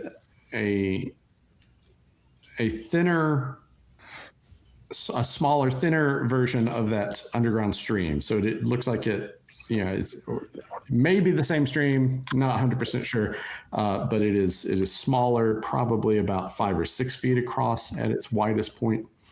The water is moving a little slower here. And there are patches on the cave walls that have a softly glowing yellow, looks like some sort of moss, perhaps, or mold, fuzzy mold or moss, something like that, and patches on the wall and on the ceiling a little bit. So there is a very soft yellow glow in here. As you look to the north side of this room, on the other side of the stream, there is a passage that continues to the north. And the surface of the sand is a little uneven and slightly disturbed around the center of the room, just on the southern side of that thin stream. Disturbed how? Like something had disturbed it. Instead of being relatively smooth and not perfectly flat, but relatively flat, it looks like something. Maybe someone dug in the sand and then kind of pushed it back.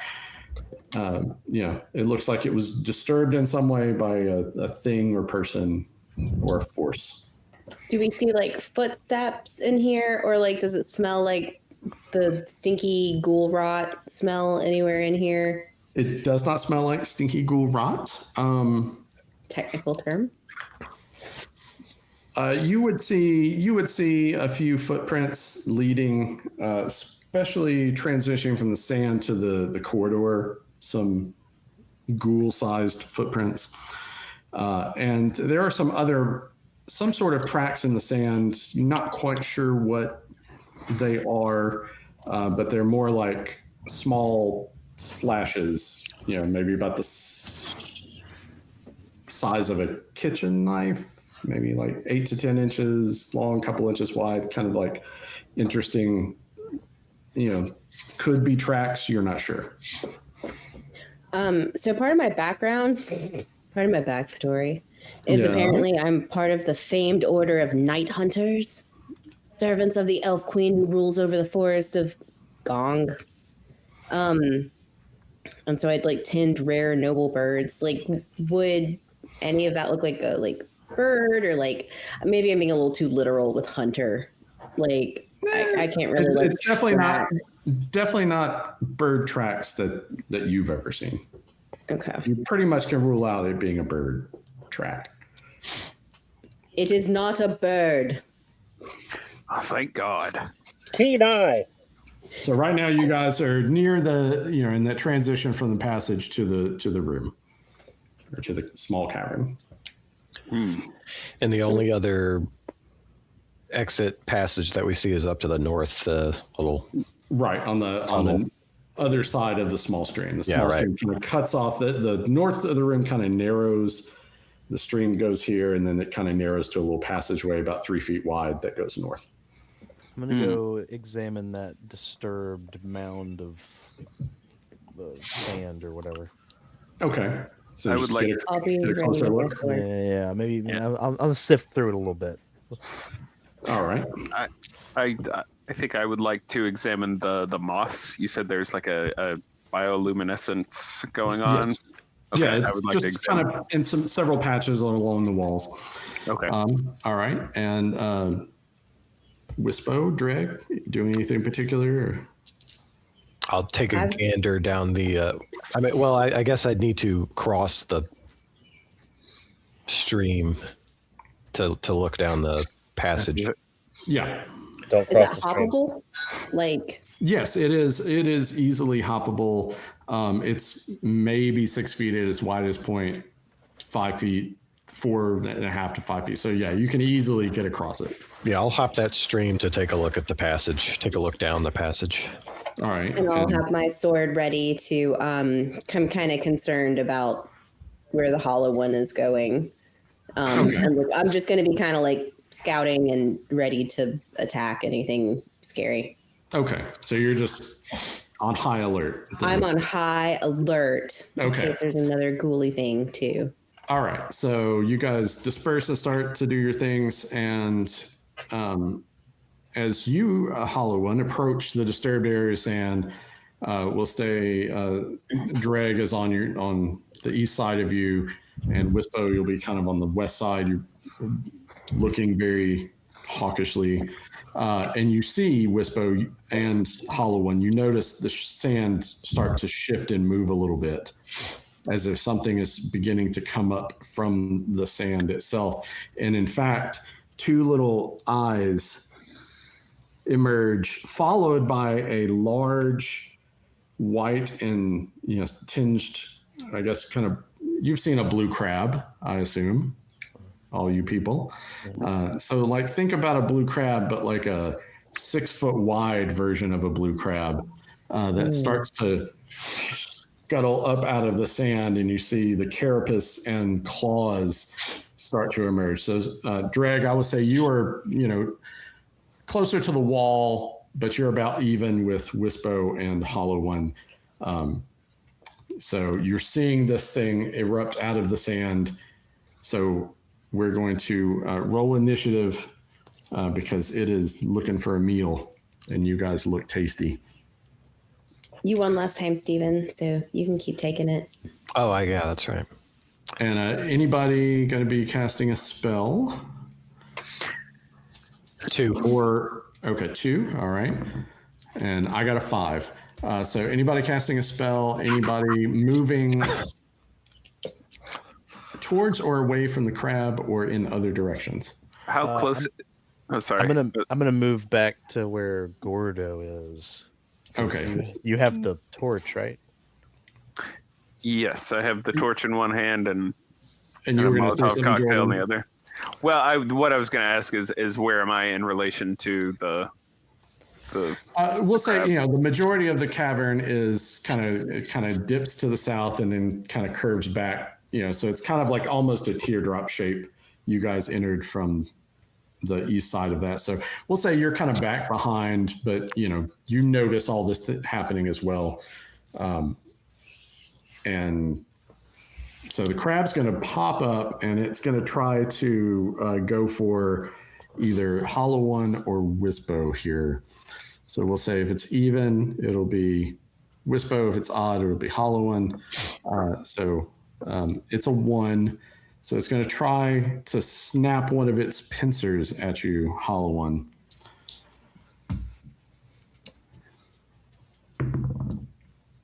And I got a 13, but your armor class is a 15. So you feel the claw kind of scrape across your armor, or we'll say maybe you bring your shield up and like parry its claws, and you can feel the power behind this thing. It's very strong. You feel like if it grasps you with this claw, it would do massive damage to you. But now it is you guys' turn. Super runaway, or yes, but I'm going to get my Molotov cocktail lit so that I can toss it at it and then flee. All right. Yeah. And we'll say, Gordo, you're on like the south side of the room. Okay. Inspecting the mall. Okay. So north is the way we have not gone. That's where the other door is. Yes. Yeah, there's a little natural passage that very narrow, about 3 feet wide, that goes north on the far side of the stream. Okay. Are we trying to flee back the way we came, or get around it and skedoodle into parts unknown? Flee back the way we came. That's what I'm doing. I don't know. I'm running back the way we came. is Drag on the other side of the water though? No. He was on to the east side of you two. He was going to hop the stream, but this all started happening before he had. So if Drag wants to continue, you can continue across the stream because you're not right next to this crab. So you could keep going if you want, or you could change course if you choose. I also have I got one of those meats. Do you think that would distract a crab? Like a rump of meat? A peace offering. like pocket sand? If we just like throw a thing of meat at it? No, it probably likes it alive. I don't know. I mean, the crabs are scavengers. So I was just thinking, I mean, yeah, I don't know. I was just throwing it out there. if you want to use your action to pull this parcel of meat out and toss it at the crab, you could try that. I like that idea. It's what do y'all think? I don't know. I like that idea. I think I would like to, and I'm trying to visualize. So it's like a teardrop shape, more or less. Yeah. And it should be on the this Discord is the door. if you have. Okay. All right. It's in the bottom left-hand corner of the last picture I posted. Oh, I see it. Okay. Yeah. Cool. All right. So, oh gosh, what have I done? What have you done? What have I done? Okay. So, okay, so we came in here. Oh, I'm all the way down here. Okay. And Crab is by the stream, kind of center. Yeah, it's just south of the middle of the stream, yes. Okay. I would really love to hop across that creek and go up to that to that new door. And I think that's what I will try to do. All right. Okay, you want me to distract it with the meat? Yeah, if you would. Yeah. Yeah, I think I'm going to continue on with my plan to check out the northern. All right. Okay, So I'm going to chuck my meat at it. At the sentence. you do that. All right. So that'll be your action. And you're right there. You're in melee range for this. So you're going to just grab the meat out of your pack and kind of try to distract it. Yeah. Okay.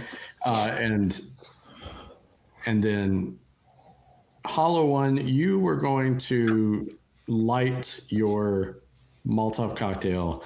Yeah. Gordo has the torch, and he is moving along the west side of the chamber, going to go across the stream to the north.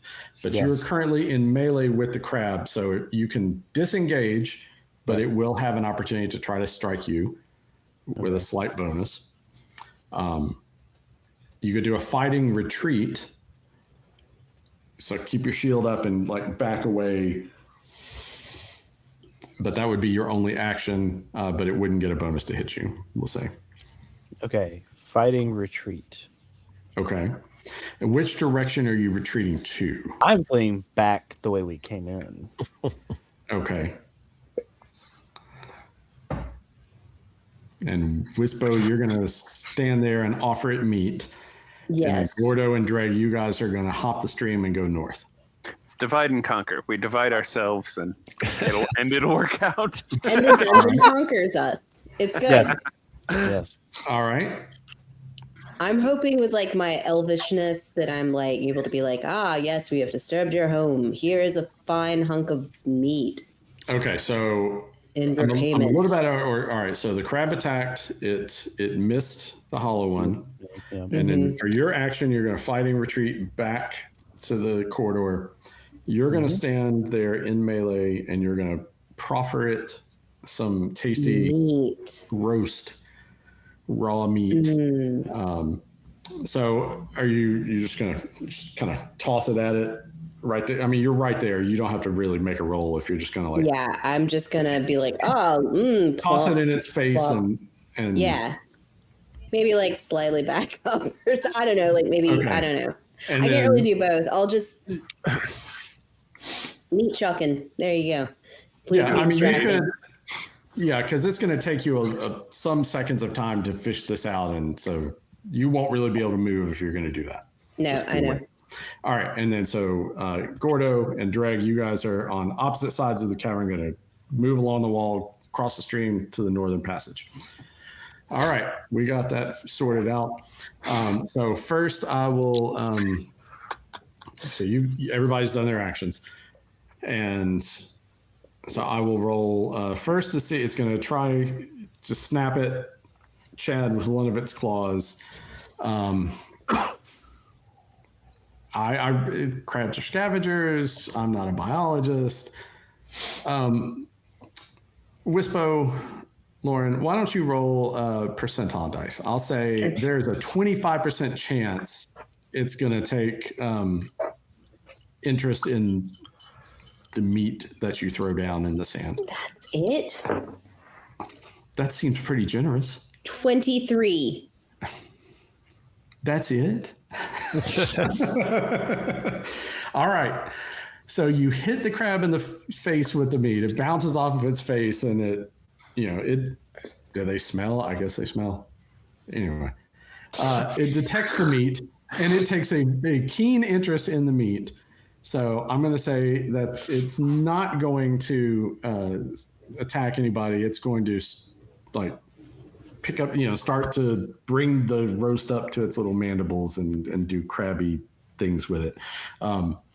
So it's going to basically be distracted. That's its action. You two, Dreg and Gordo, you guys have hopped the stream. You're making your way up to the North Passage. And Hollow One, you're backing away, guarded. You see this happening. Yes. So I think, you're going to realize what's going on. Do you want to still be retreating do you want to continue to retreat back to the passage, or do you want to follow your other compatriots? Wispo is still there with Crab. If you'll have an opportunity to move later. If I follow them, this thing isn't going to have some opportunity to smack me. Not at the moment. I would say it's happy to be consuming this meat, but it won't take it long to eat it. Okay, I'll say on the next round, you have one more round that it'll be distracted, and then. Okay, so I'll run north with everybody else. Okay. Yay.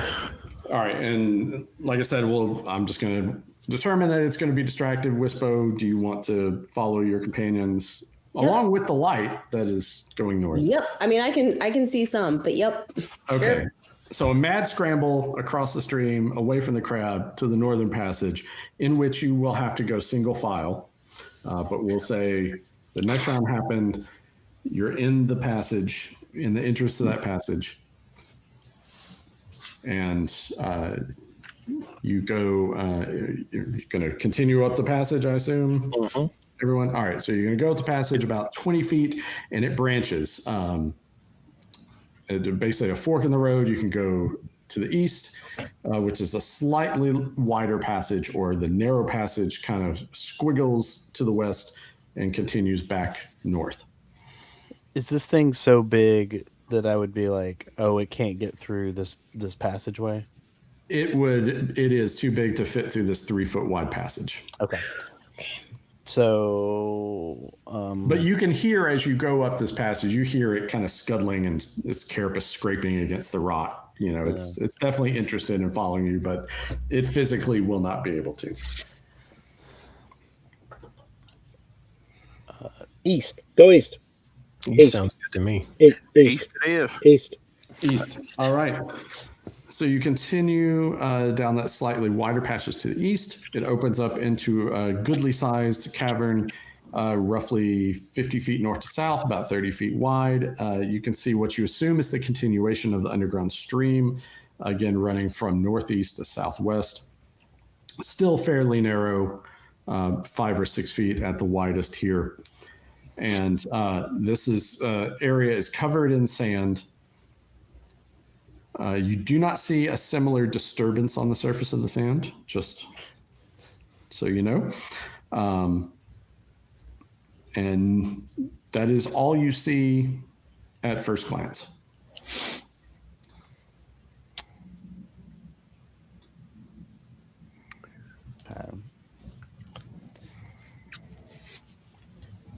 I'm gonna approach the southeast part of it, like where the and try to cross the little stream.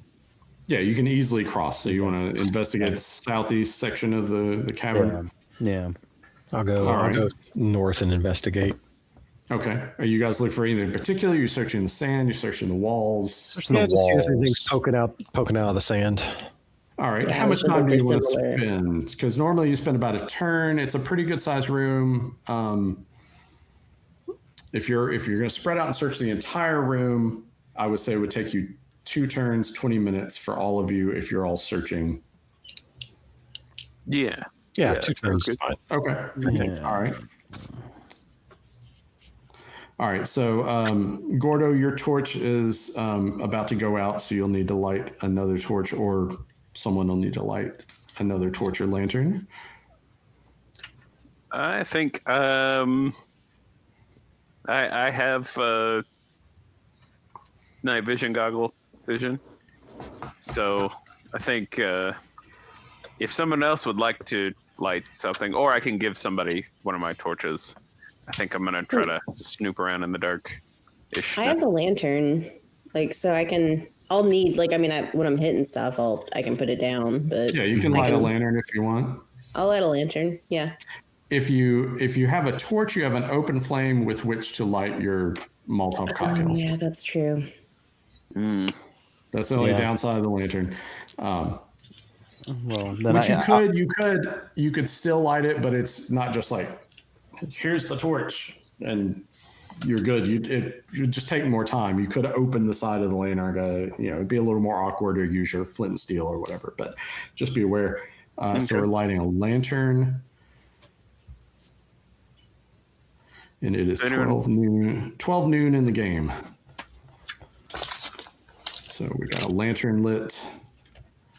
And we're searching for 2 turns. All right. So after 20 minutes of searching, you find in the sand, and we'll say...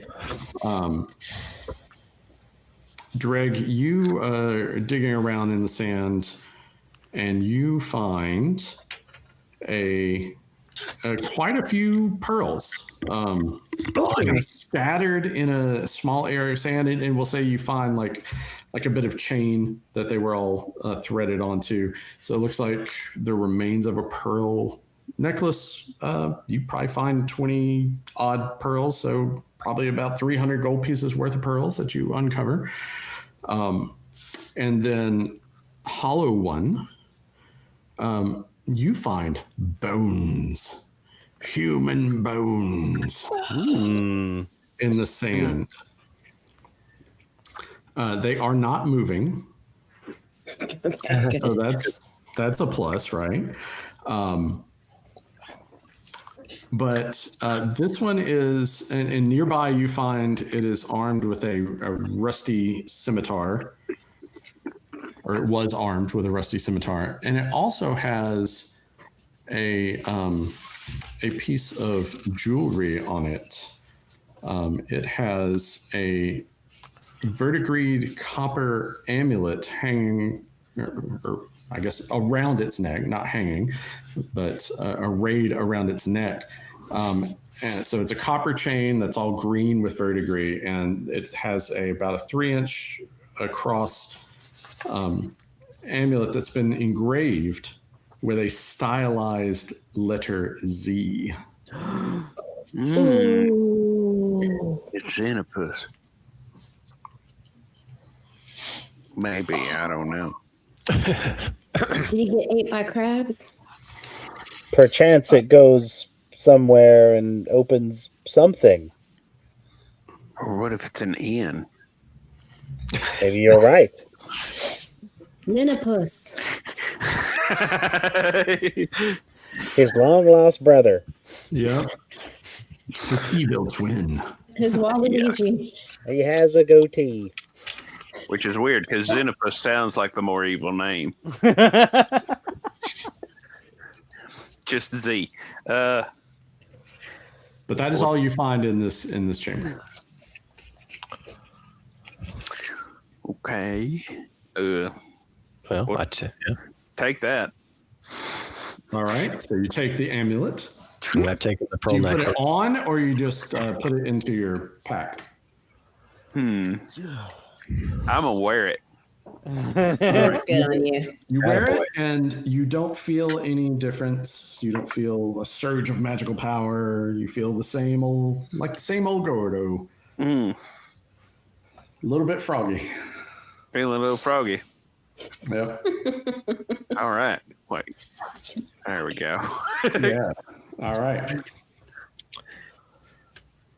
Got a little circlet on my cone hat and a Z necklace. You guys did not find any other passage out of this room other than the way you came in. Okay. Oh. Okay. Guess we're going back in that other fork. So we'll head back. All right. Too bad I don't have. Did I take all the meat rumps? I don't remember now. I have a meat rump. You do have a meat rump. Okay. Yeah. It's in my backpack. I don't think Brandy's gonna do it. So we going. I mean, let's go try the other you're path. at the fort. Okay.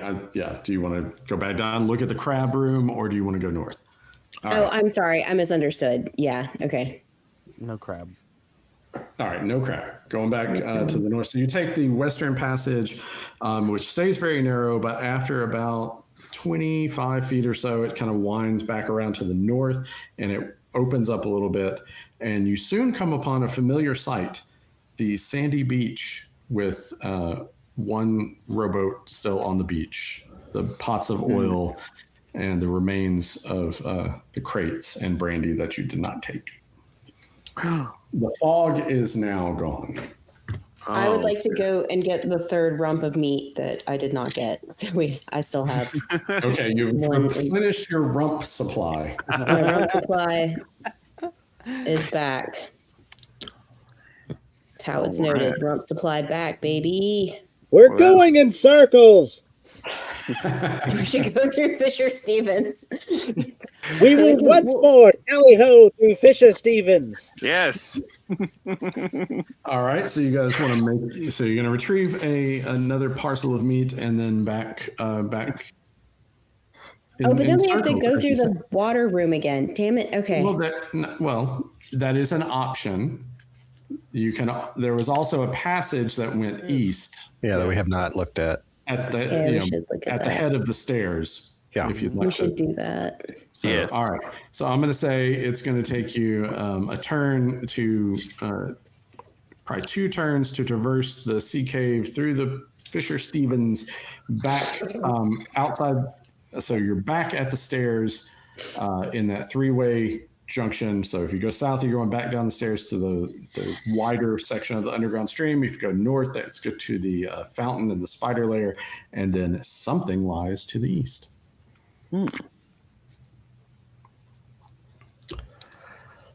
Let's check it out. All right.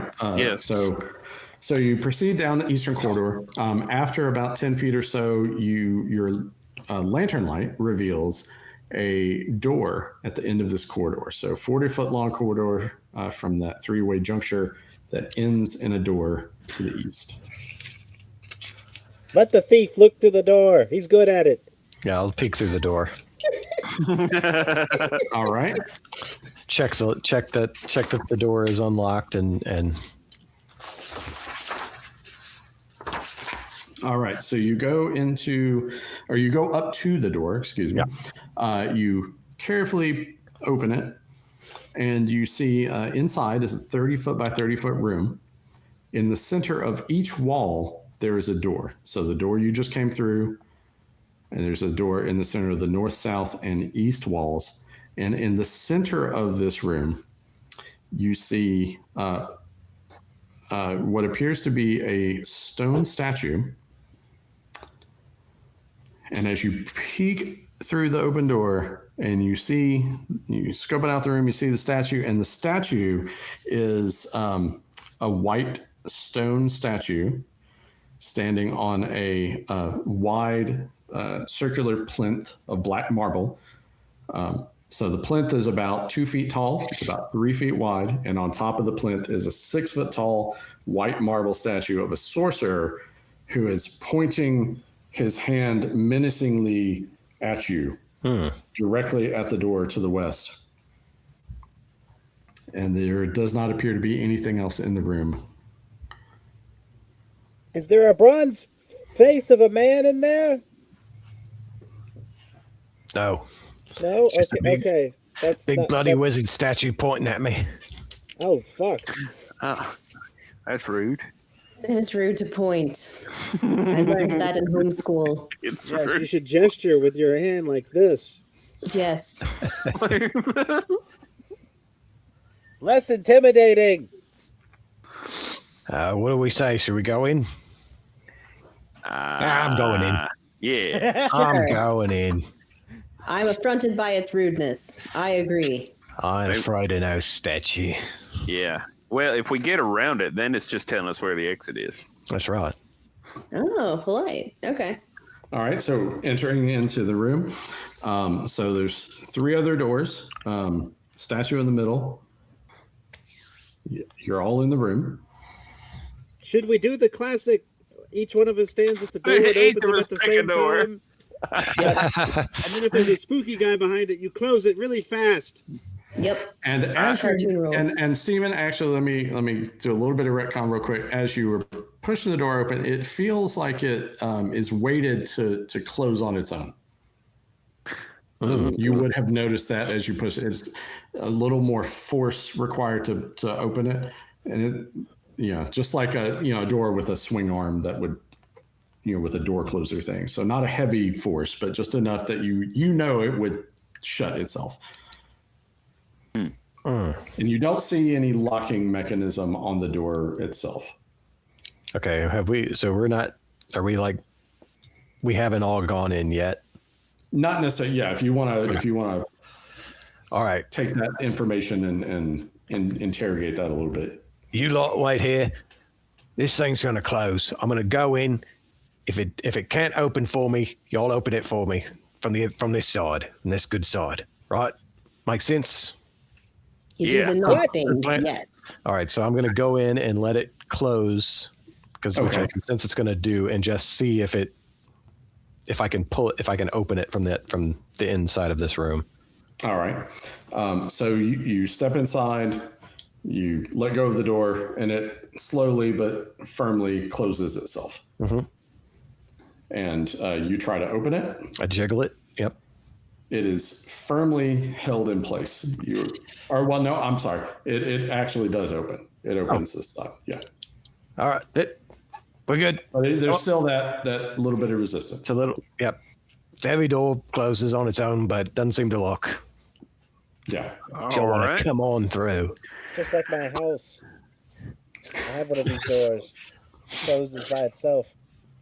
All right. Well, let's go on in then. Do we want to station somebody here to hold it open for a little while we Someone who explore? can hold the door. Yeah. Hold the door. Give them a nickname. I have some daggers apparently on me too. Could I put one in to kind of keep it from closing completely? Oh, like Yeah, if you sticking have it in the like crack. a spike. Yeah, if you Yeah. have a dagger or an iron spike or something, yeah, sure, you can. I don't think I Little have door spikes, stop. but Yeah. apparently I have. Yeah, we call it an elven doorstop. That's what we Yeah. call it in the All right, forest. so- The gong. So just Oh, mark that your dagger is being used as a door stop for the moment. All right, so you've wedged the door open, so it's just open a crack, and everything seems to be fine. What next? I'm down for the. Scooby-Doo? Meanie. Same time doors. Yeah, I Same kinda- time doors. I like that. I Okay. like the sound of that. I'll take the southern. Take the southern. All right. I'll take the northern door. All right, and I'll take the eastern door. Okay, so I'll take my sword. all 3 of the doors on the north, the south, and the east, they are firmly closed. You try with all your might, it will not open. Righty tighty.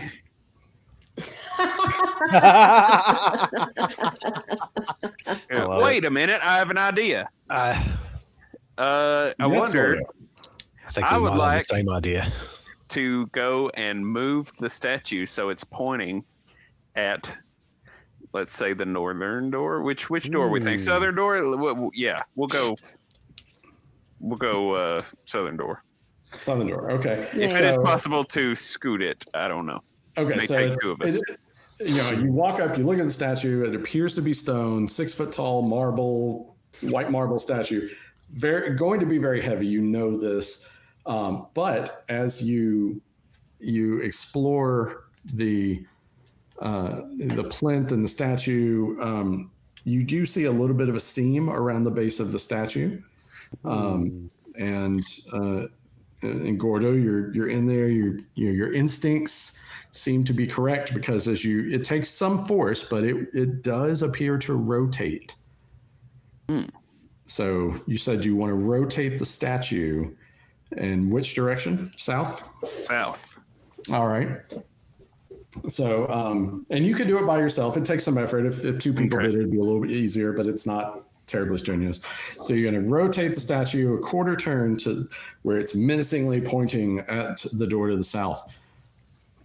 It is now pointing south. Cool. I will say, it is pointing almost to the south. It is something is you're meeting resistance when it's about 5 degrees away from true south. I think that wedge door is gonna keep it from. Ow! Dang it! I'll get it. I'll go get my dagger. All right, so you're going to remove the dagger and allow the western door to close. Okay, as soon as Wispo does that, the statue freely moves.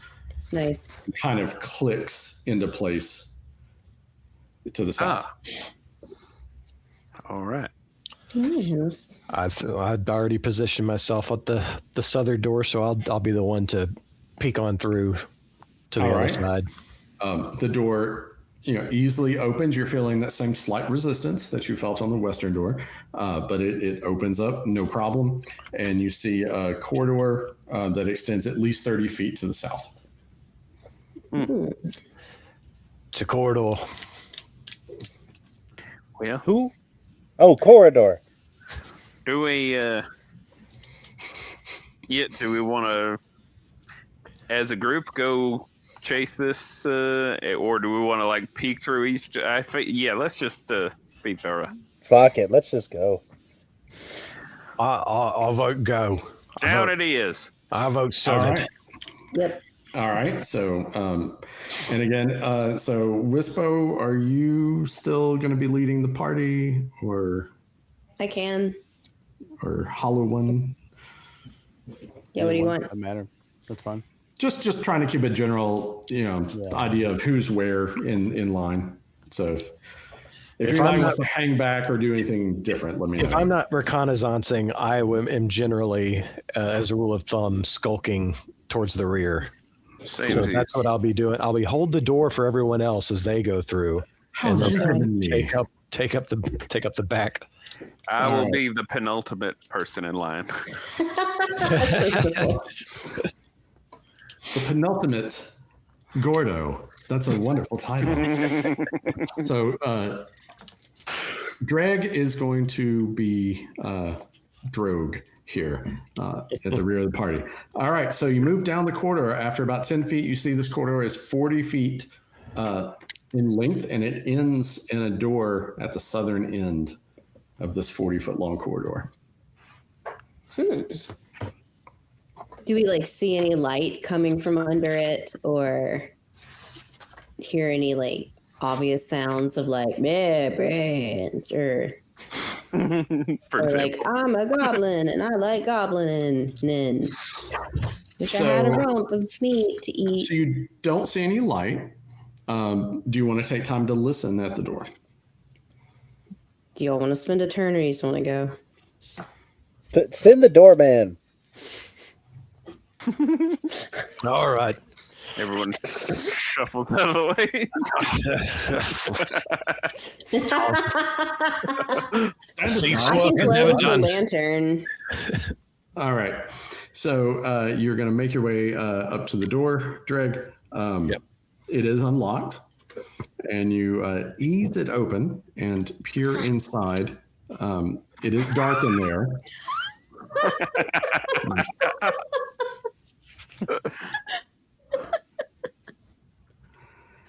And so I'll give you the description of the room here. So you open the door, peek inside, and it is a circular room about 30 feet in diameter. There is the door that you're looking through. There's also a door on the opposite side of the room to the south. There is a door on the eastern side of this circular room.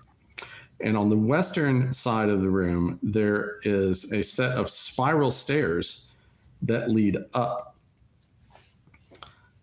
through the ceiling and continue above. The ceilings here are about 10 feet. You notice a couple of things. You notice that there are what look to be some supplies. There's a barrel that has some torches sticking out of it, and a small crate with the top open is sitting next to this barrel. These are kind of in the the northeast corner, or not corner, but the northeast quadrant of this circular room. But the thing that really grabs your attention is the very large 20-foot long snake with spiraling brown and yellow patterned scales that seems to be lounging on the spiral staircase. What do you see? I close the door. The door is closed. All right. Right. Circle room, door to the east, door to the south, spiral staircase leading up to the ceiling on the, that on the sounds west. nice. Oh, yeah, it's real nice. We got some torches, we got a crate, Great. and then we got a huge honking snake on the spiral staircase just kind of hanging out. Why'd you bury the lead on the snake? Have you seen It was Conan an the interesting Barbarian? part to me. I didn't care. The snake from Conan the Barbarian, if you've seen that. Yeah. Has everybody seen Conan the Barbarian? Yes. I actually have not. I've seen okay. neither. Okay. High recommendation if you're into sword and sorcery Yes. movies. I can't tell you. I've been meaning to for a very long time.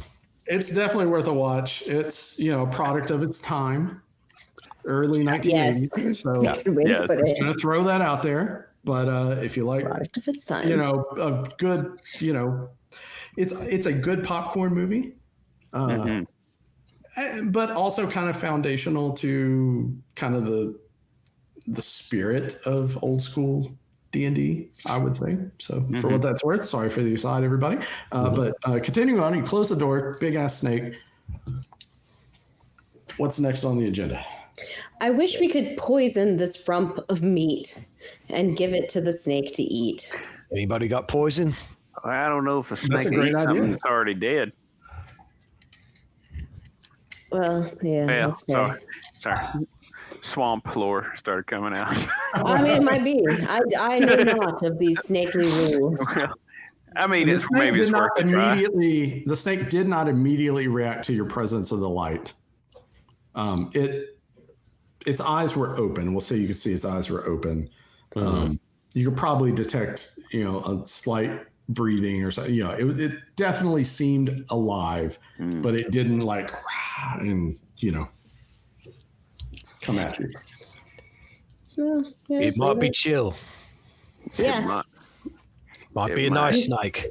Just it's a big. nice snake. Maybe it just ate, and it'd have to throw up before it chases us. Swamp lore. Anaconda style. We can, Barf yes, up. let us let the snake have its repose, and we could go other places that don't have giant fuck all snakes. Try the Back. other door. Back. Well, To the right. do we think we could sneak a couple of torches out from under its lizardly nose? You could try. I The don't last know. time you had a bright idea, I got a bolt in the back. This guy talking to me about bright ideas. All right. I mean, so just to build on your question just a little bit, the snake did not seem to, you would think, Dreg, that you saw this snake. It's pretty sure it saw you, but it didn't immediately start moving for whatever reason. You don't know if the other doors are locked or barred to you in some way.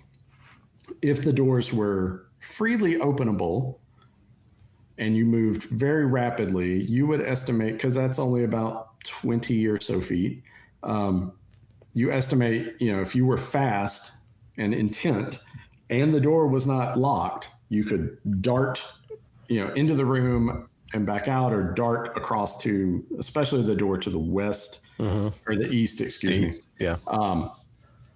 But again, you do not know the mind of the snake. So I wish to know the mind of the snake. So if you want to grab some torches, you could certainly try. Well, we know where torches are. Well, you could just toss some Molotov cocktails in there. Yeah. Fire goes up.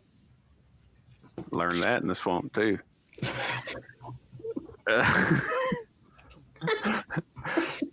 Up that spiral staircase. They teach such swamp lessons elsewhere as well. I learned I know this. Any port in a storm. Well, okay. What? So you want to throw a Molotov cocktail on the snake? Two. All right. But it's not angry at us. Oh, but it will be.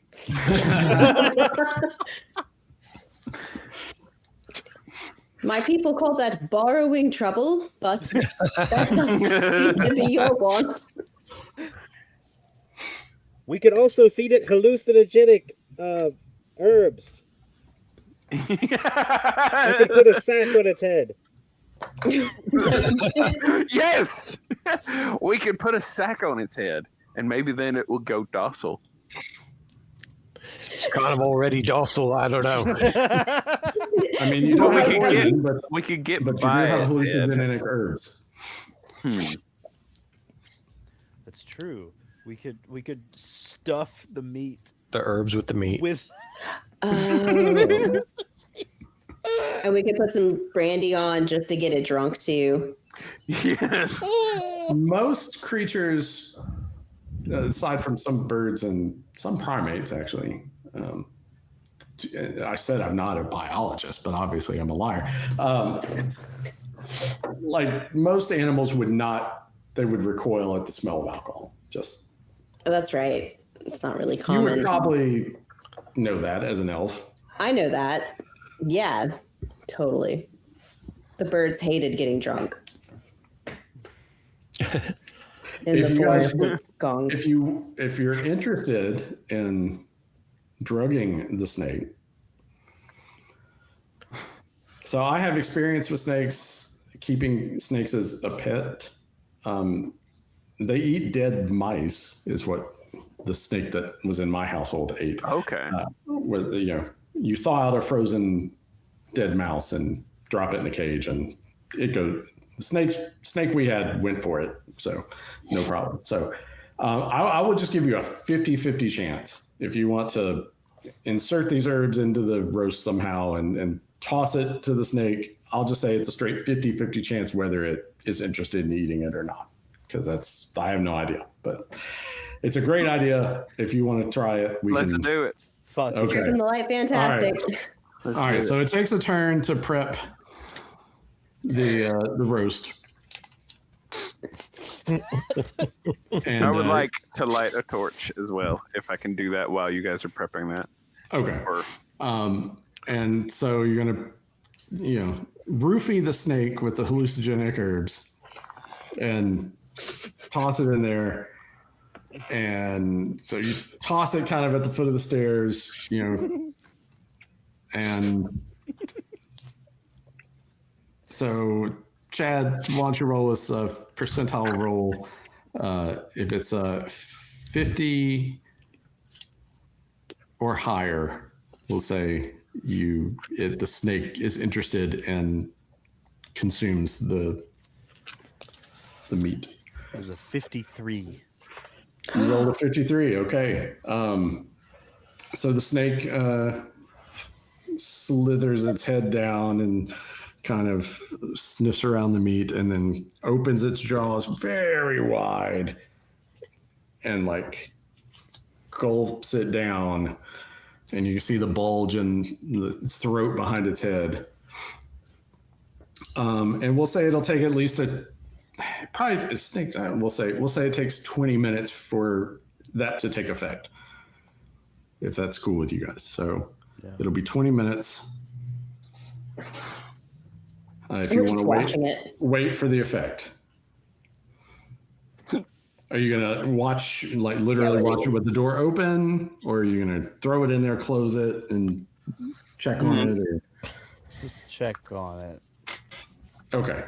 So after about 20 minutes, you notice, the snake kind of like doing this a little bit. I recognize that look. So we'll say the snake is tripping the light fantastic. Yep. 3 shakes to the wind.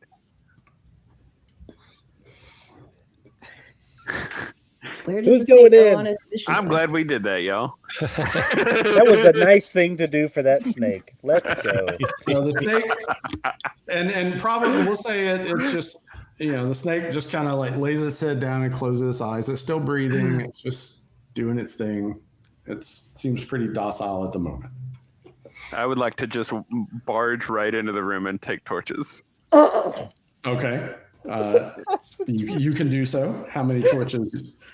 How many are there in the crate? Or there are actually 20 torches. You walk over to the barrel with the torches, and you look into that open crate. You see basically supplies. There's a couple of coils of rope, the torches. There's a crowbar. There's about a dozen iron spikes. There's a small hammer. There's a tinderbox. Wow. Well, I think I would like to take 6 torches. All right, I would say you definitely carry those 6 torches, no problem. And if anyone wants any other supplies, crowbar seems to be there for the taking. Yeah, you should definitely get a crowbar. I'll take the rope. All right. Like the rope. I'll get like 3 torches too, just for funsies. There's no oil or anything though, right? No oil, no. Can't win them all. It's okay. And then, so like, could theoretically, if we wanted, like, could we go up the stairs? So the snake is still on the stairs. Yeah, so probably no. So, well, you could just be aware the snake is, you would have to kind of climb across the snake. Yeah, I can think I'm like it's snake mom, something bad. There could be some unresolved trauma. I don't want to. Yeah, we don't know. But yeah, we don't know its relationship to its mother. What if we hum to it while we walk? We just hum.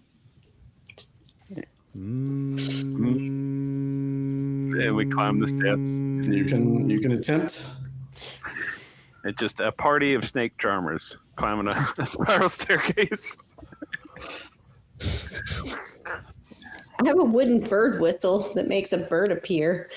If it's within 60 feet. I don't think that's really going to work on the snake. It might be food if it gets hungry, though. It might be really into the bird. Yeah. I think I'd like to do my thiefy peeky out the east door. Out the east door? Okay. So you take a peek through the east door, and you see basically a 10 by 10 foot room. It looks just like the other quarters, just 10 feet long, 10 feet wide. And at first glance, it just looks like a small room.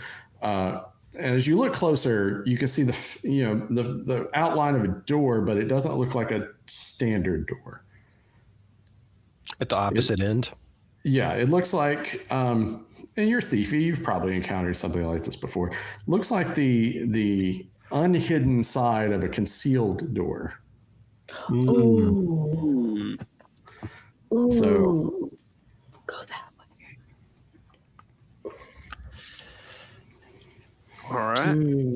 should all go that way. There's a snake on that. There's a hidden door over here. I want to check it out. All right. You gonna check out the hidden door? Yeah. All right. So I need to take a quick break. Yeah. So just a couple of minutes. I can drop out and come right back in just a few minutes, or we can all take like a quick 5-minute break. Whatever. I don't need to break particularly. All right. I can. Okay. I can wait. Well, you guys plan ahead. I'll be right back. Okay. We're planning. Okay. So Now that he's gone, We could do whatever we want. let's go up that spiral There's- staircase. Like we could yeah. just do without. There's no one to tell us no now. Yeah. Well, we went just up went there. and did it. There's But, no one to tell us. but we don't know what was in the room because you weren't here. And they're like, oops, it's all chainsaws. Oops, all chainsaws. Oops, all chainsaws. I hate that room. Comes back. It's like, yeah, we burned everything. We just burned it all. We just burned it to the ground. So we don't have any more torches. We used all the We torches. burned all the torches, the whole barrel. We burned them to the ground. We took the flaming barrel of torches and pushed it into something. Yes. So it was just, The yeah. statue. We put the mullet. We put the brandy in the barrel with the torches. Lit all the torches. Rolled them at the snake. Everything is fine. Okay, this is all gold though. Like just plain gold. We could use that for anything. Who knows what's Yeah. on the other side? We might need Right. the flaming. It's like the Uber A Molotov wheelbarrow full of cocktail. fire. Like, We tried to burn it with fire, very literally. just open the door a little bit and roll a drugged roll. meatball in the room. Drugged meatball. I think don't even look and see what's behind there. No. Just Yeah. flaming. Because I still have a meat rump. You have in a my meat bag. rump. Well, so That's And- true. And maybe I can take my psychedelic herbs and Oh, make he's them into a paste that you can put Oh, on your yeah. on your blades there, Yeah. your sealed blades. So you're throwing them, and people are just like tripping balls. just spread After it they on there have- with a butter Yeah. knife. Yeah, exactly. It's like a psychedelic butter. Yeah. Ooh. What nefarious plans have you devised in my absence? So many. It's I mean, kind of a lot of good impressive. ones. So I Actually, we would really probably ripped say you're probably pretty low on your psychedelic herbs because you would have needed to use a good bit. I should have said this. I'll take this one. I probably should have said it's a large snake. You would need pretty much all your herbs, but I'll say you have a little bit left. You know, enough to dose like a normal person one more time, Or yourself. or yourself. Definitely myself. Just you're like, fuck y'all. Rest is for me. All right, you devious dungeon delvers. What have you come up with as your next action? I guess I'm just peeking through the little wrong side of the concealed door. All right, you're just gonna open it up. Yeah, just peek. All right. Crack it, peek it. So I would say actually, you would definitely see light Okay. along this, probably the bottom edge of this door. So you definitely see light in the room beyond. Mm-hmm. So gonna peek open. I'm gonna do it. And what is your hear noise? Let me look at your sheet. Air noise is 2 and 6. 2 and 6. All right. We can dim the lantern too, so we're not like lit in the corridor, right? That'd be like less obvious if he opens the door. Possibly. I mean, it wouldn't hurt if there's light, and the room seems well lit beyond, not a dim light. It seems like there's pretty well lit beyond. So you approach the door. You're going to peek through it, open it up. You don't hear anything as you approach, and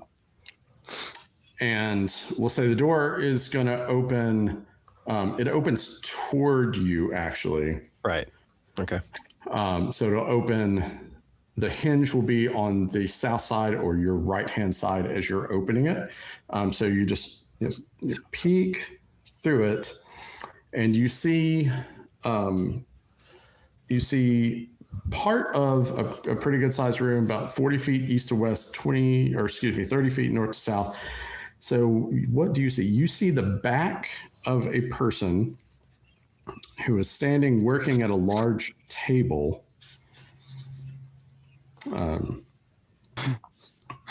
So this person has fairly broad shoulders, slightly hunched. They're wearing dark green silk robes. They appear to be writing, perhaps, the way their shoulder and arm is moving, and they're kind of bent over this table. They have long golden hair that spills out over their back and shoulders. And on this workbench, you can see, papers, books, and it's just covered with lots of things. You're taking this in really quick.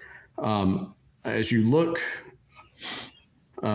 past quickly to the rest of the room, you see a person sitting on a stool in the opposite corner near a doorway that leads to the north.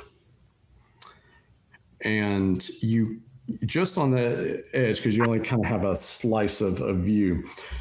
In what would be the northwest corner, you see what looks to be an iron cage that's kind of like built into the corner.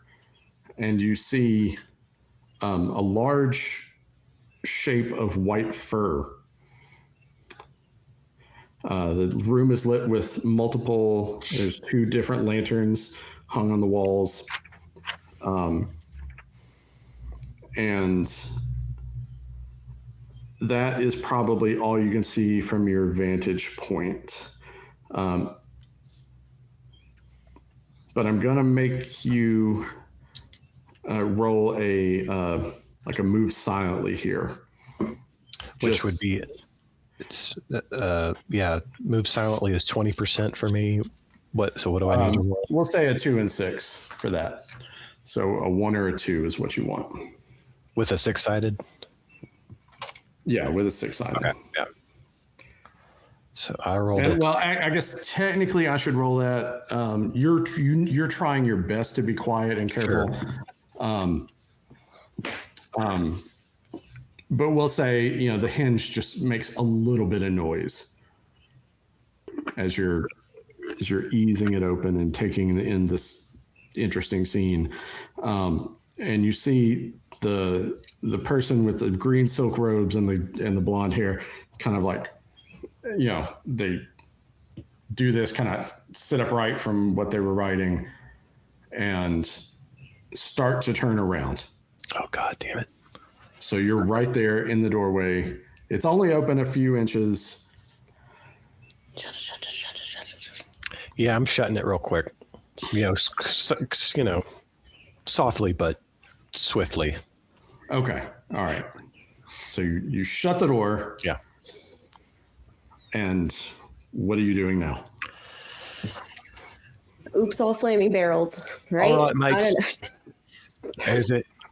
There's a man, last I checked, his back was to me, right outside the door. So let me interrupt you real quick. Yes, please do. So you shut the door and you hear voices. Shit.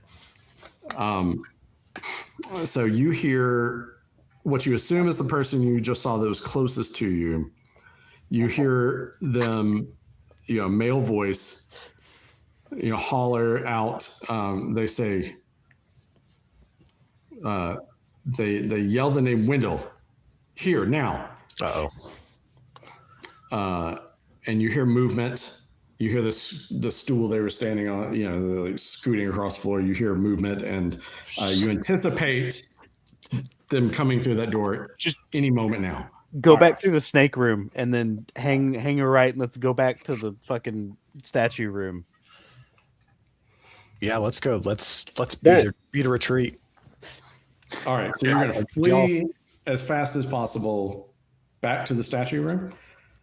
Yeah. Okay. Super runaway. So I know, Chad, you are the slowest member but you can move 3 times that rate if you're running and not trying to be quiet.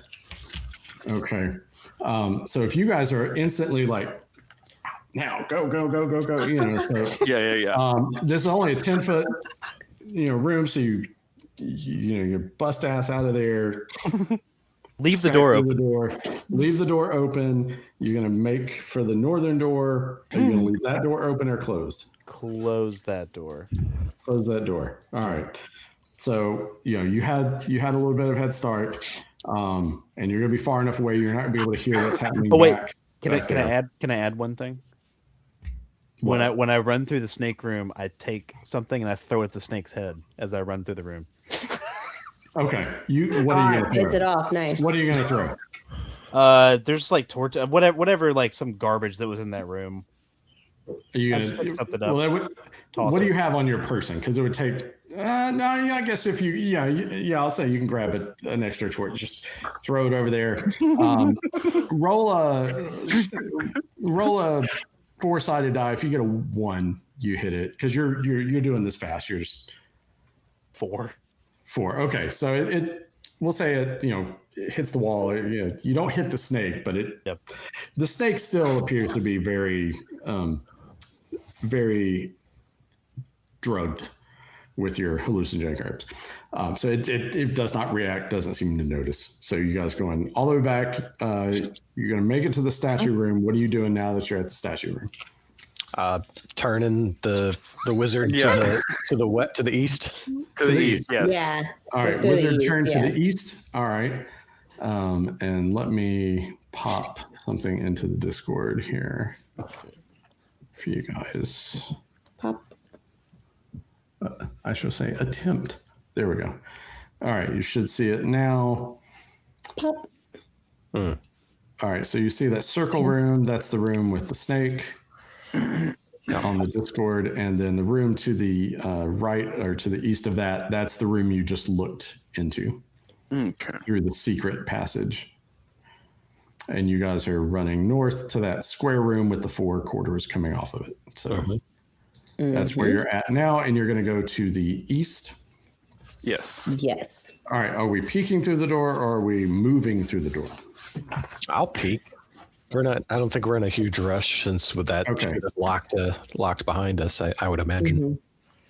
All right. So you're gonna peek to the east. You do so, and you see when you look through the door, you see there's a 20-foot corridor that opens up into a larger room.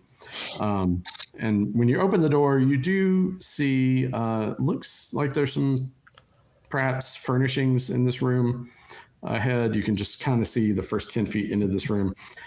And you do get a bit of a musty smell when you open that door. Do you want to continue through the door or do something else? You want to look at the north? Is there light in here? It's dark. I'm only seeing 10 feet ahead.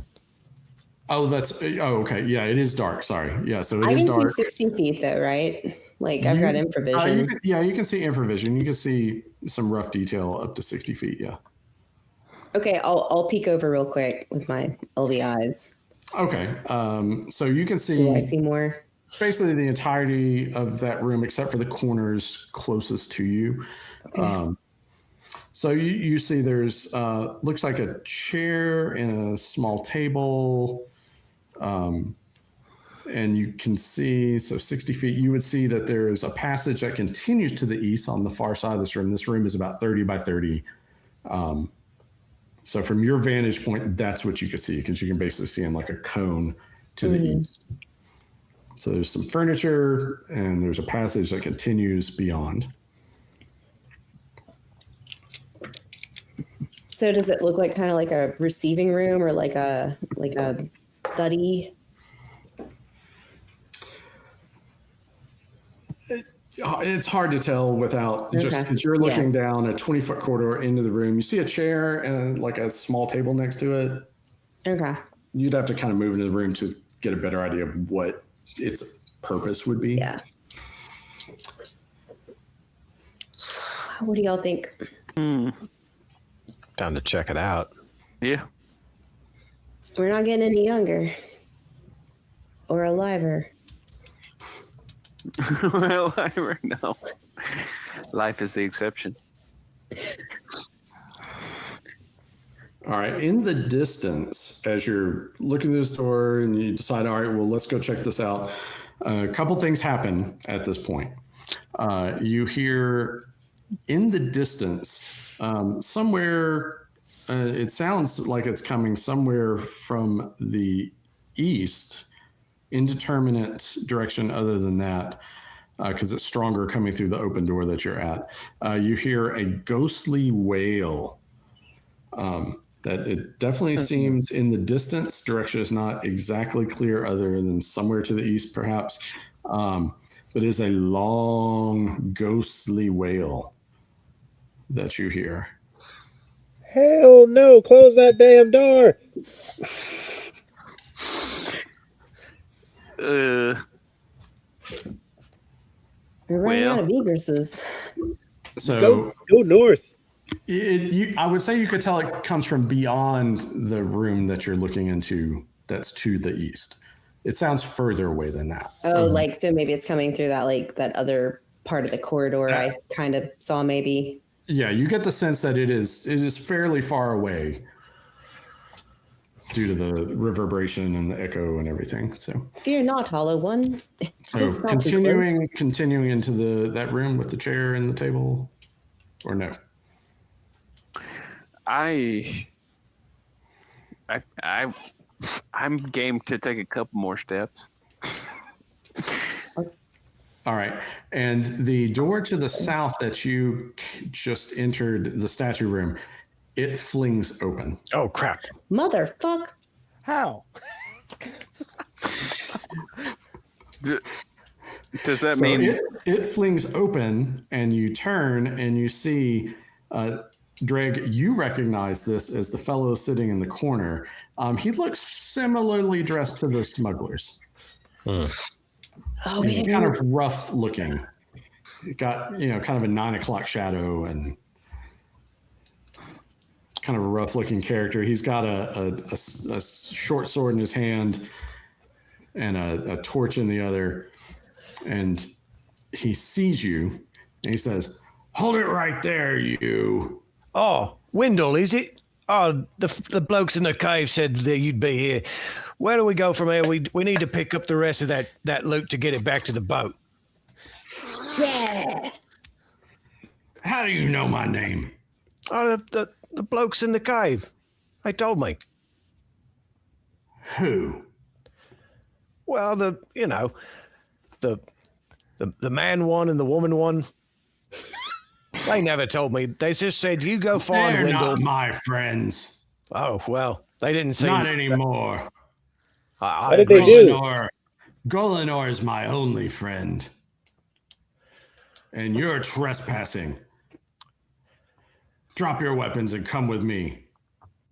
And he shakes the sword at you. Oh, where to, sir? We're going back to see Golinor, and he will determine your fate.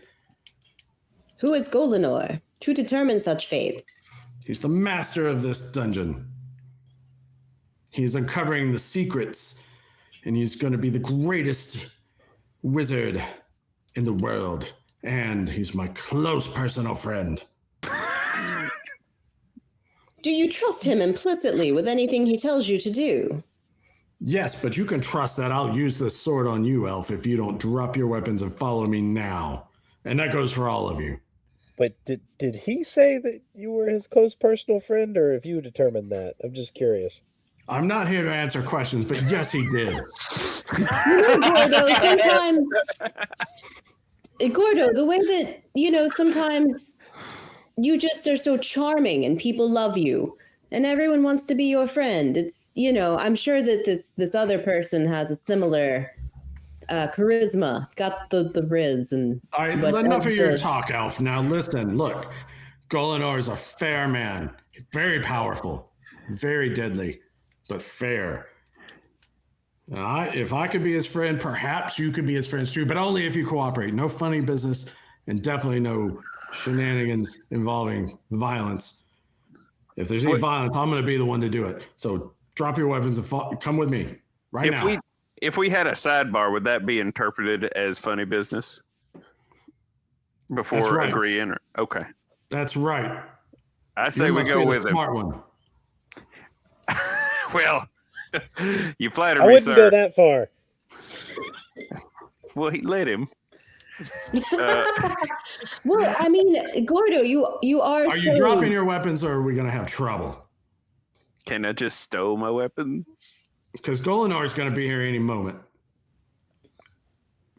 and like I said, he's very powerful, and he's my friend. What would it take to cast a spell on this man right now? You just tell me you want to cast a spell. I would like to cast Charm Person on this man.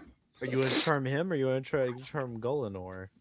Because I can try to kill him if you. Well, I don't know. We don't want to drop our weapons in the dirt when we go talk to him, though.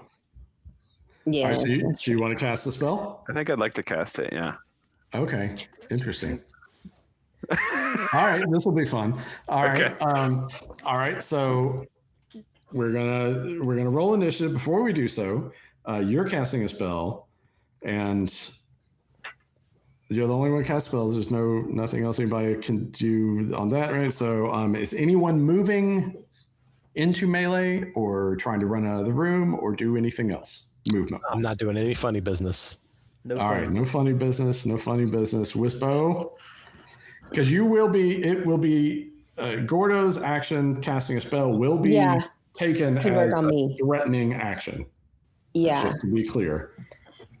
So all of you, guilt by association, perhaps, maybe not, if you want to disavow your froggy companion there. Which I might. All right, so Wispo. I'll go towards the dude, but to be like, oh yes, we hate funny business, and have it, because that way I can try to kill him if that wouldn't work. I don't know. And Wispo, don't you have a spell? I do. I have light. Okay. Which I could use to try to blind somebody. Ooh. What has a? Is this a bad move? Like what? No, I love. I personally love this. Moves. Okay. No, I think it's great. I'm just wondering, I think that dude got charmed by the other guy, and so I don't know. If, that's what I was not very smoothly trying to convey to you. Oh, I see. I did not pick that up. I thought you guys were. Well, it was a little discreet. I don't. Yeah. We were all. I've got light, so if I cast light at someone's eyes, it can blind them. If they get it, I think a saving throw. But then they can't. If you're blinded, you can't attack. In the BX, which is also Old School Essentials rules for D&D, a blinded creature or character cannot attack at all. Because they can't see you, so they're all stooping. Yeah. In other editions, there are penalties and stuff, but in this edition, blinded creature cannot attack. So you're going to cast light, and you want to cast Charm Person. Unless you think I should save light. I'd save it, yeah. I'd save it. You want me to save light? Yeah. Sure. And use it on maybe the other dude? Okay, yeah. All right. That's what I'm thinking. All right. Okay, Jordan, try to charm that baby. Okay. All right, so Jordan, let's roll initiative. D6. I have D6. I've rolled a 4. You can do it. 6. 6. All right, you win initiative. So you are going to get your spell off, and he recognizes the spell casting that is taking place, and his eyes go kind of wide. And you successfully cast the spell, but he's going to get a saving throw. So we'll say, let's see. So let me look up his saving throw. It is a pretty high number that he needs to meet. But he is already charmed, as you have successfully deduced. So saving throw, he needs an 18 or higher. He rolled a 12. He is already charmed. This is a fun puzzle. This is something I have not encountered before, trying to charm a previously charmed person. I would say it's not going to negate his previous charm. Okay. But he is also going to see you as friendly. So we're all friends here. You cast the spell, and he was like, very aggro. You're going to come with me and no shenanigans. And you cast the spell, and he sees it. He's like, he realizes what you're doing. And then you cast your spell, and you see him visibly relax. He's like,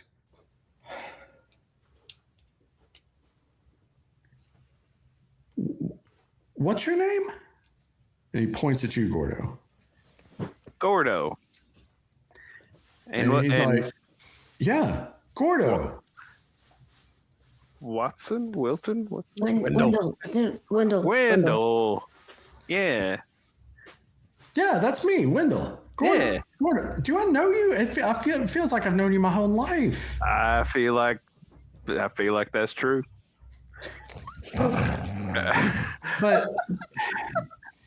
But see, I was just hanging out with Golinor. Right. We were going to go see him, right? Yeah. I was going to take you guys to go see him, but who are are you friends with these guys? Because they look kind of weird. Oh my God. I've been wanting to introduce you to these guys for so long. It's one of those things where I just know you guys will hit it off.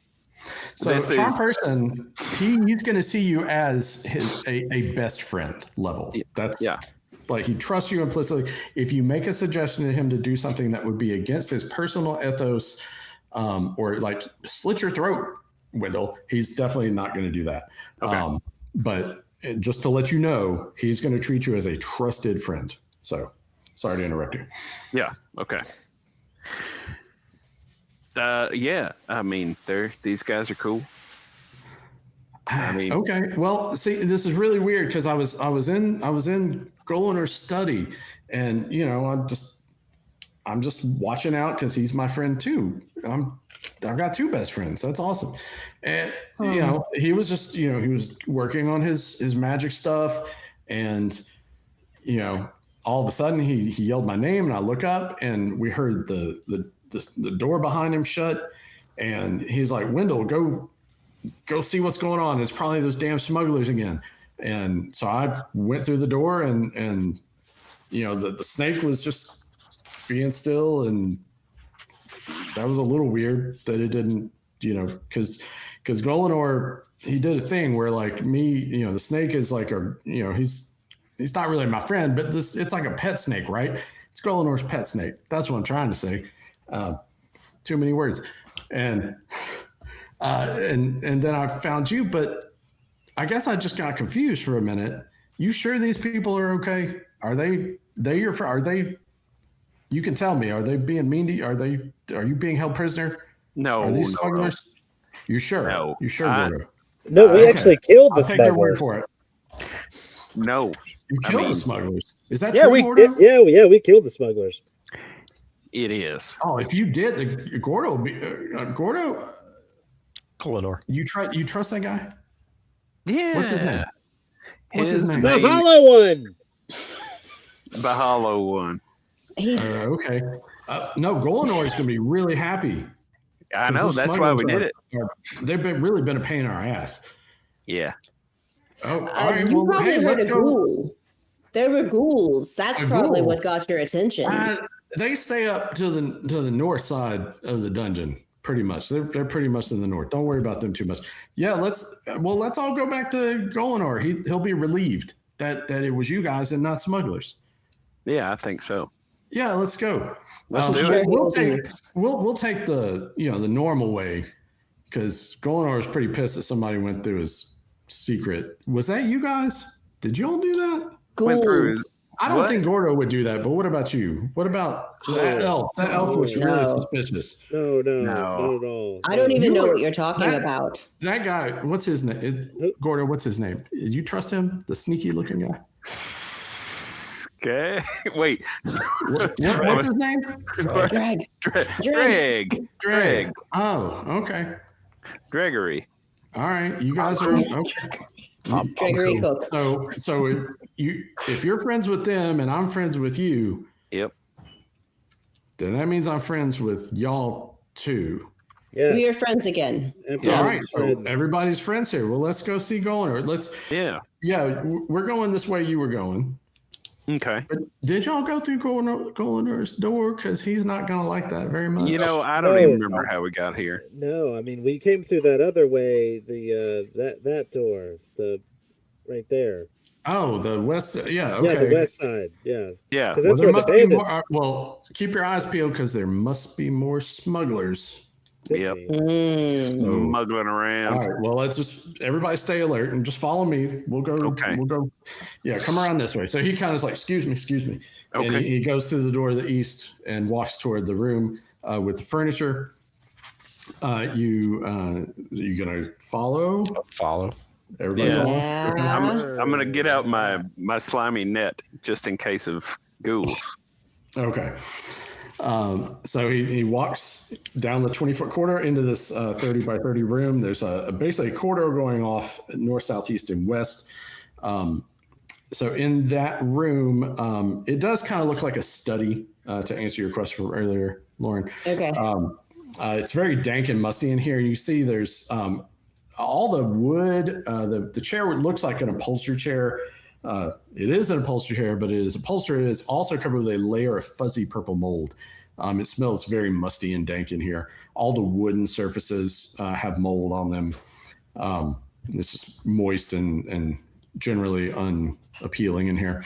But he's walks right in and turns to the south, and down a 30-foot corridor to another door, and you guys are still following? You doing anything else or in addition to following? No, we're playing it cool. Yeah. Unless someone has uncool plans, which are also cool. All right. So he opens the door back in that room that Dreg had peeked through the secret door. So you're seeing it from the opposite perspective now, Dreg, and everyone else is seeing it for the first time. 30 feet north to south, 40 feet east to west. So in the corner where the secret door is, there's a big workbench, and Golanor is standing, we'll say he's standing next to a curtain that is on the south wall. On the east wall, there are three what look like very life-size, lifelike stone statues that you see. So these three statues, there's, I'll just give you a quick description. There's a man in some sort of armor. There's a woman dressed pretty much like a sailor. And then there's an older looking man with a beard who's dressed in like robes, looks like a wizard. But all three of those are standing up against the east wall, just appear to be gray stone statues. And they're kind of in like lifelike poses and such. Like, or not like impending doom, but just, lifelike. And you're kind of taking this all in quickly because there's a lot to see in here. And so that's on the east wall. On the south wall, there's a curtain, and Golanor is standing by the curtain, wearing the purple silk robes. He has a wand in his hand and is, facing the door that Wendell and the rest of you just came in through. In the southwest corner is the workbench with lots of papers and books. There's like an articulated giant rat skeleton and some other, wizardly things on top of that workbench. And then in the northwest corner, there is an iron cage kind of built into the corner. So it's the walls, and then here and here would be like iron bars set into the floor to ceiling. And inside this iron cage is a very large albino ape. So white fur, pink face and hands. shit. And it's excited. Perhaps one might even say agitated. And it's kind of like shaking the bars and making vocalizations. doesn't look very happy. And so as you come in, you can actually hear the noises from this ape as you enter the room. And you come in and it even gets more agitated, and it's like looking over at you, and it looks back at Golinor, and it's very highly charged. And Golinor, you open the door, Wendell comes in, you guys in tow, and Golinor like brings up the wand, and he's like, Wendell, what's happening here? Who are these people? They don't look like smugglers. No, we killed them. Yourselves. and Wendell's like, yeah, hey, Golinor, everything's cool. Everything's fine. These are friends. Don't be alarmed. You can put the wand down. It's very cool. This is Gordo. He's my new friend. And Golinor is like, new friend, huh? Everyone drop your weapons immediately. No speaking, no funny business. Do it now. And Wendell's like, no, Golinor, it's okay. Everything's cool. He's like, Wendell, I need you to be quiet. So what are you guys doing? You want me to try to cast light? I mean, he's going to like try to wand me, but there's also the crazy ape. Are you going to comply or not? So let me give you let me finish a little bit more description of the room. Make sure I didn't finish, or make sure I finished it. And you can see that the curtain that Golinor is standing next to has been like partially pushed aside, and you can see the edge of a door. So he's standing right next to a doorway, or to a closed door rather, that was kind of hidden behind this curtain. In the on the south wall near the bench, there's like a little cot, like a little bed on the ground, and there's a large basket next to that. There's the albino ape, and there is a hook on the wall about halfway between the cage and the door you guys just came in, and you see there's an iron key hanging on the hook on the wall. And all right, so that's everything that you guys can see. Are you going to comply with Golinor's request to disarm yourself immediately, or do something else? What do y'all think? Do we think that there is a parlay to be had here, or do we think he kind of?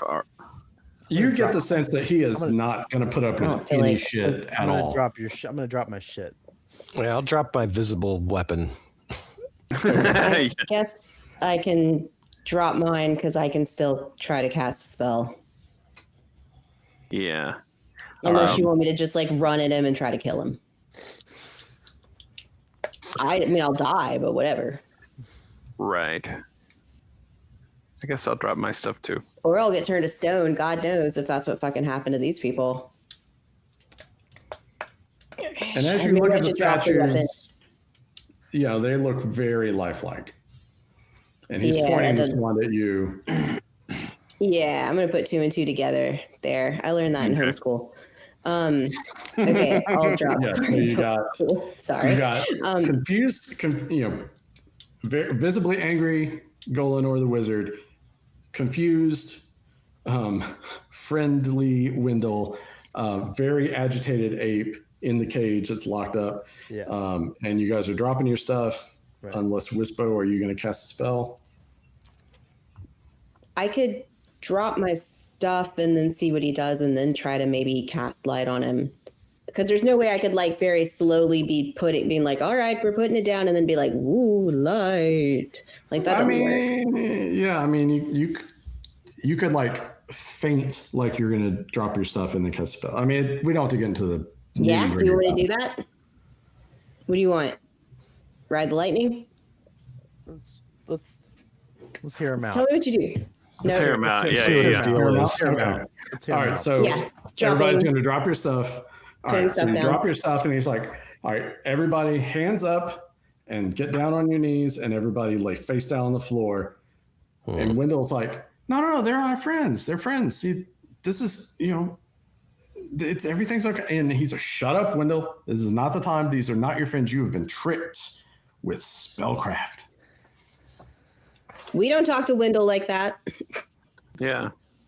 And he's like, one more outburst and you will regret it. Down on the floor now. Like, he is very serious. He's like brooking no bullshit. I'm getting down, but I do try to like lock eyes with Wendell and go like. Wendell's like, Wendell's just confused. He's confused and looks a little upset. Yeah, poor guy. God, I wish we had a Molotov cocktail ready. And he probably actually says, don't hurt Gordo. Gordo's my friend. Gordo's friendly. He's protesting on your behalf, Gordo. Okay. All right. Anybody else do anything other than face down on the floor? No, I'm complying. Guess I'll comply. I don't know how long I'm complying for, but I'll comply right now. Yeah. So he's as you start to sink down, he's telling Wendell, he's like, Wendell, I promise I will explain everything. Everything will be revealed to you, but for right now, I need you to begin tying them up right now. Shit. So they're about to incapacitate you. Fuck this. I'm casting light. All right. So you're going to start your spell. So we're going to do initiative.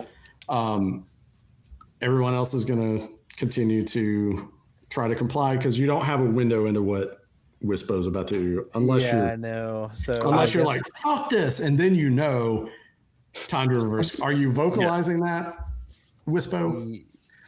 Or are you just gonna like sneaky cast a spell? I'm gonna try to sneaky cast a spell.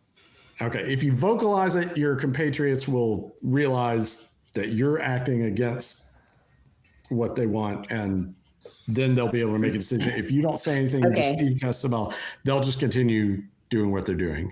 Okay, yeah. No, I'll try to think. Do we have like a code word that we use?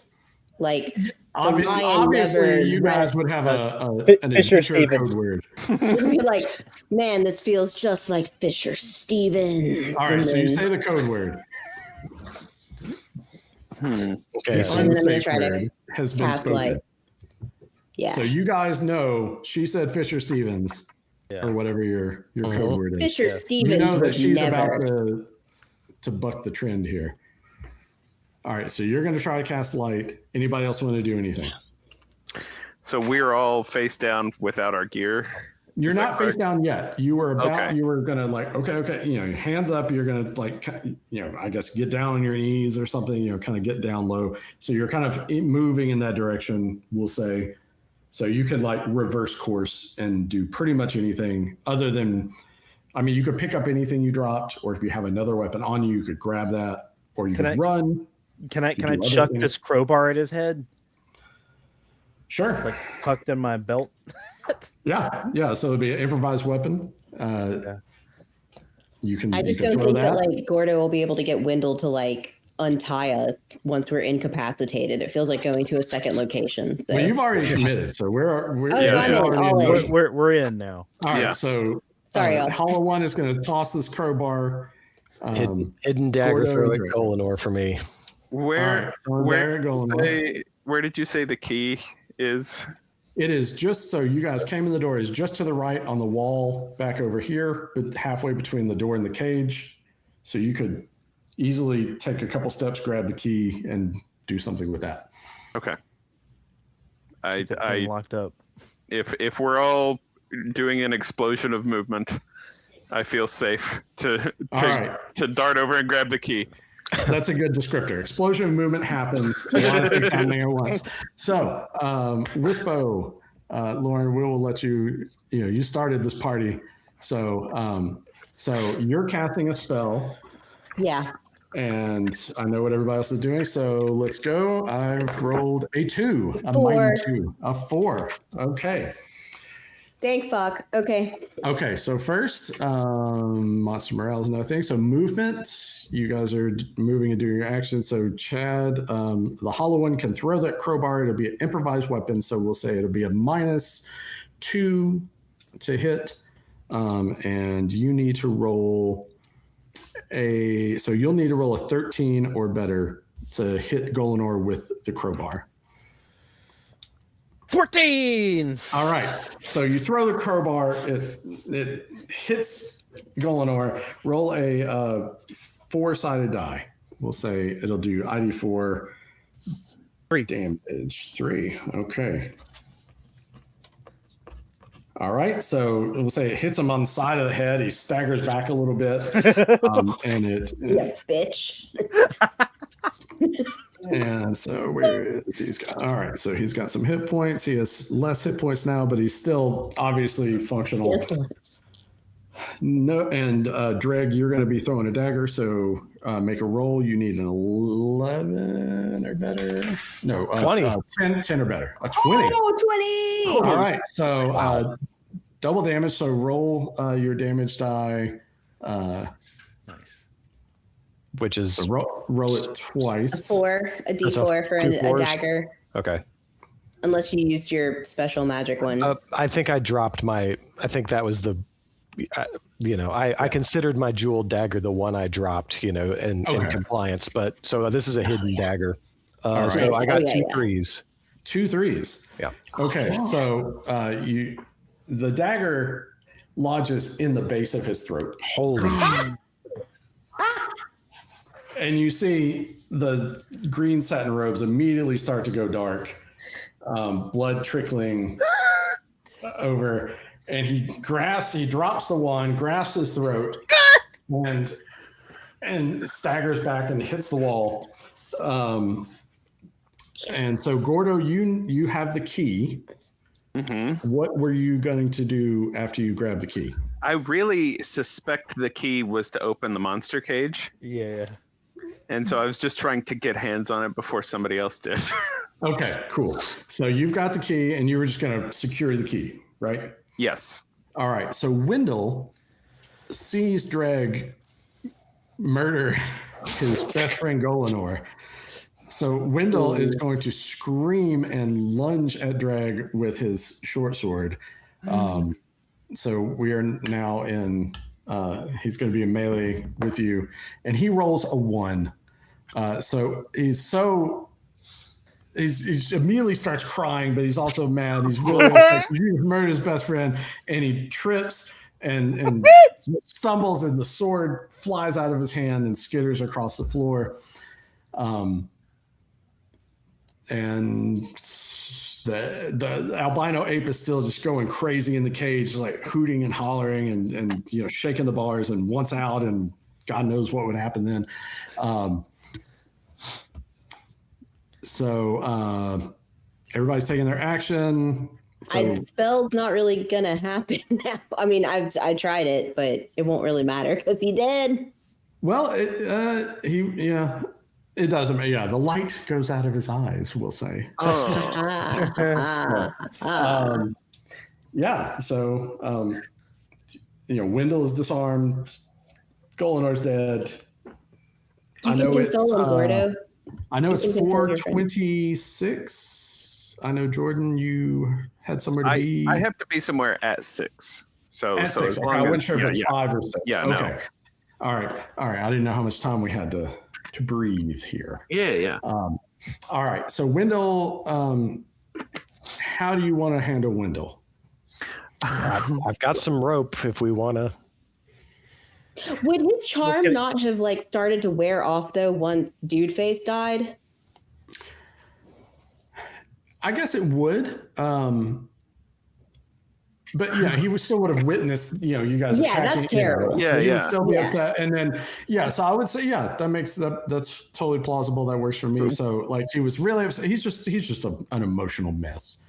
So he needs a hug, Gordo. So I would like to go over and very do that thing where you sit down next to somebody and then you scoot closer. And then you put a hand on their back. Yeah. And he's just like, I was really upset, but like, he's just a mess. So he's just gonna lay his head on your shoulder and cry a little bit and just be like, I don't know, man, Gordo, I'm just glad you're here. I'm glad you're my friend. Me too. Here, you know what? Here's some brandy. Why don't you go sit over there and chill for a minute? We got some stuff to sort out. All right. That's a good idea. He grabs some brandy and I'm gonna pick up his sword. All right, pick up the sword. Anybody else do anything? I'm picking back up my happy dagger. All right, I'm gonna go good dagger. And retrieve my hidden dagger that's been blooded in the neck of a wizard. Oh, sick. It's like a notch you can put on it for every wizard you killed. I do put a notch on it. So that there are a couple of rooms that you guys didn't end up exploring, which is very common in any dungeon. This is a rather small one, but that is essentially pretty much it. It's already 4:30.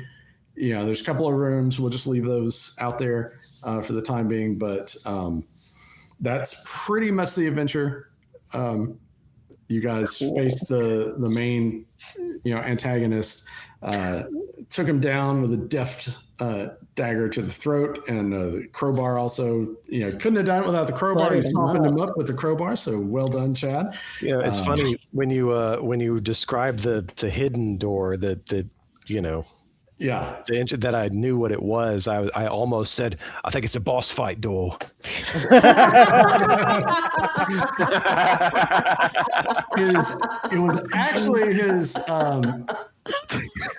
It was actually his like escape route, secret door behind his work desk. Because he knew the smugglers were a thing, and he had charmed Wendell, and he was trying to like glean all the secrets left behind by Xenopus. So that was actually his escape route. You guys came through the back way. So if you guys had come upon this room from one of the other doors, if things didn't look good, he was going to nope out of the secret door, up the staircase, past the pet snake, and get away. Nice. So cool. I should have backstabbed when I had the chance. Wand of petrification. I was wondering if you were going to go for the backstab or not, but there was probably, if you hadn't seen the Wendell in the distance, you may have been more tempted. But you were describing his back so much, and now it was like it's just going. His shoulders are broad, and Brad will do a backstab, but he doesn't like. That's not his default. Just a blank canvas. Yeah, I'm just trying to visualize through your character's eyes when I try to give a description. Right. I'm just joking. No, I do kind of like. Sorry. Yeah. I try to anticipate a little bit, like just so I'll be like some level of readiness, but it is without fail that players of regardless of who they are, always do unexpected and cool shit. Any questions about the dungeon or mysteries that? Was it would he have like petrified us with that wand, or turn us to stone? Sure. Is that what he did? If he had not been killed by the dagger, his action would have been to use the wand on you, on Wispo, because you would have been the immediate threat, and there's a decent chance you would have been turned to stone. Yeah, no, I do. Yeah, welcome. Yeah. Is the key the ape key? It is, in fact, the ape key. Okay. And if you had opened the cage, there is basically a 50-50 chance that the ape would attack you guys or attack Golinor. Oh, really? Interesting. Agitated, yeah.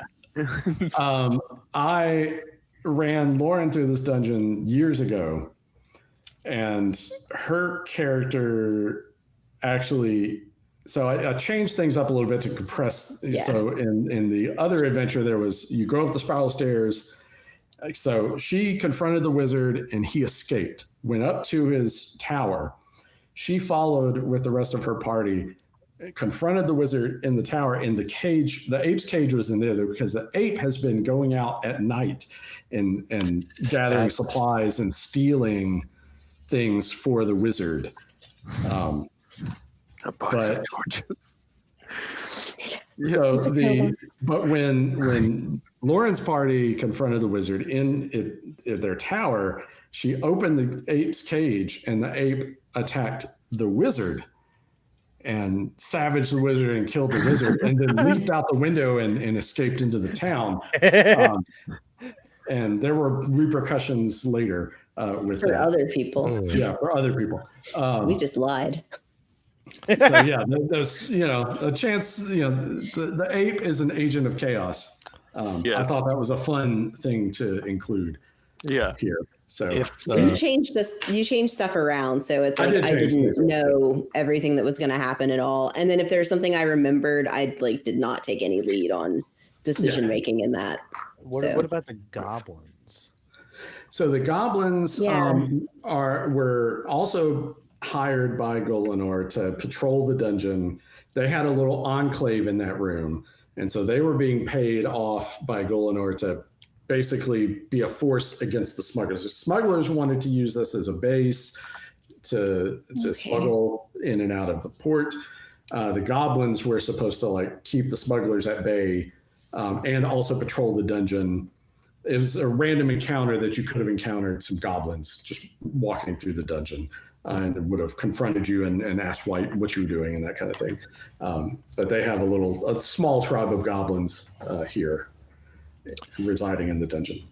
If we had Gordo wearing his little found Z amulet stand on the pedestal with the Z in front of the bronze face, would that have done anything? It was something I was wondering about. Yes. If you had one of the and there are multiple ways to get an amulet within the dungeon. But if you had an amulet and you're in the room, if you put the amulet on the pedestal or stand on the pedestal, touch it. There's several ways it would have activated that bronze face, and it would have, opened its eyes. And let's say I have in my notes what it would have said here. So it would have said, if you activated it, it would say, I'll answer a question, only one and no more. Only the sign of the master will bring answers forth. So this is an artifact from the time of Xenopus. And it would basically allow you to say, ask it a question, because it would say, speak to me your question and answer I will. And so it would allow you to answer one question about the dungeon. It knows everything that's going on in the dungeon. So you could have asked each of you could have asked a question about the dungeon, and you would have gotten a true answer for every amulet that you had once per day. So that's fun. Awesome. Yeah. Wow. Was the early on after we killed that one goblin and we went up, and those were ghouls in that room that smelled really bad, right? Yes. Upper, northwest, northeast, the northwest, northeast, whatever. Yes. Okay. Because you're located, especially on that side of the dungeon, is under the cemetery. So the ghouls were scavenging the recently deceased bodies. And Wendell said that thing about, no, they're mostly up there when I said the ghoul. Okay. Mm-hmm. Mm-hmm. Yeah. They will fuck you up. I hate ghouls so much. Yeah. They get 3 attacks every time. And if one of the attacks hits, you have to make a saving throw or you're paralyzed. So that's why he was the hollow one was locking up there for a minute. Yeah. Yeah. Ghouls are deadly foes for low level characters. Unless you're an elf. But still 3 attacks in one. 3 attacks and still take you down. Yeah. Yeah. But you guys did. That's really fun. We pulled it out. You did. You pulled it out just in time. Uncanny how you guys can time when we play. I love it. But cool ideas, fun role playing, interesting and creative solutions to the things that have come up in your path. So again, I just love playing with y'all. It's been a great experience all around. Yeah. And soon we will set sail again. Yeah. Jordan, you had 1 HP, right? Yes. Oh my god, good point. That's right. I forgot that. I was you could have knocked me over with a feather the whole time. Yeah, right. Yeah. So that's pretty impressive. Yeah. I did go down once. And this version of D&D is very procedural, and there's like strict rules for combat sequence and stuff like that. But then like you do stuff like, I want to let me throw the meat at this crab and distract it. I'm like, okay, well, I just have to make it up. I try to be, like, well, that's a cool idea.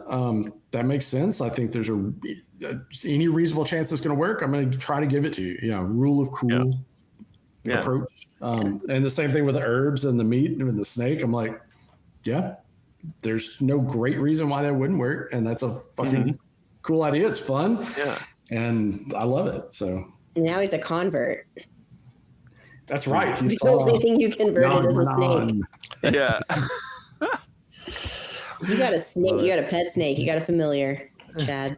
Yes. Hollow one's walking around on a snake. A high snake. Yeah. Slytherin. That was cool. That was really cool. Thank you for running, Shawn. That was really fun. Absolutely. My pleasure. You guys are a lot of fun to play with. So for sure. So next time we meet up, we'll figure out that schedule sometime in July. And we'll be playing Trapped in the Tropics, Pirate Borg adventure. Trapped in the Tropics is the name of that one. So cool. But I hope you guys had fun playing some old school D&D. Yeah, I did. Anybody watching or watching in the future enjoys what they saw, definitely go check out Necrotic Gnome's website, Old School Essentials, for the rules. And also Pirate Borg, which we have enjoyed and will be enjoying more in the future. So it was awesome. Thank you guys. Thank you. Thank you. Thank you. Huzzah! Huzzah! Huzzah!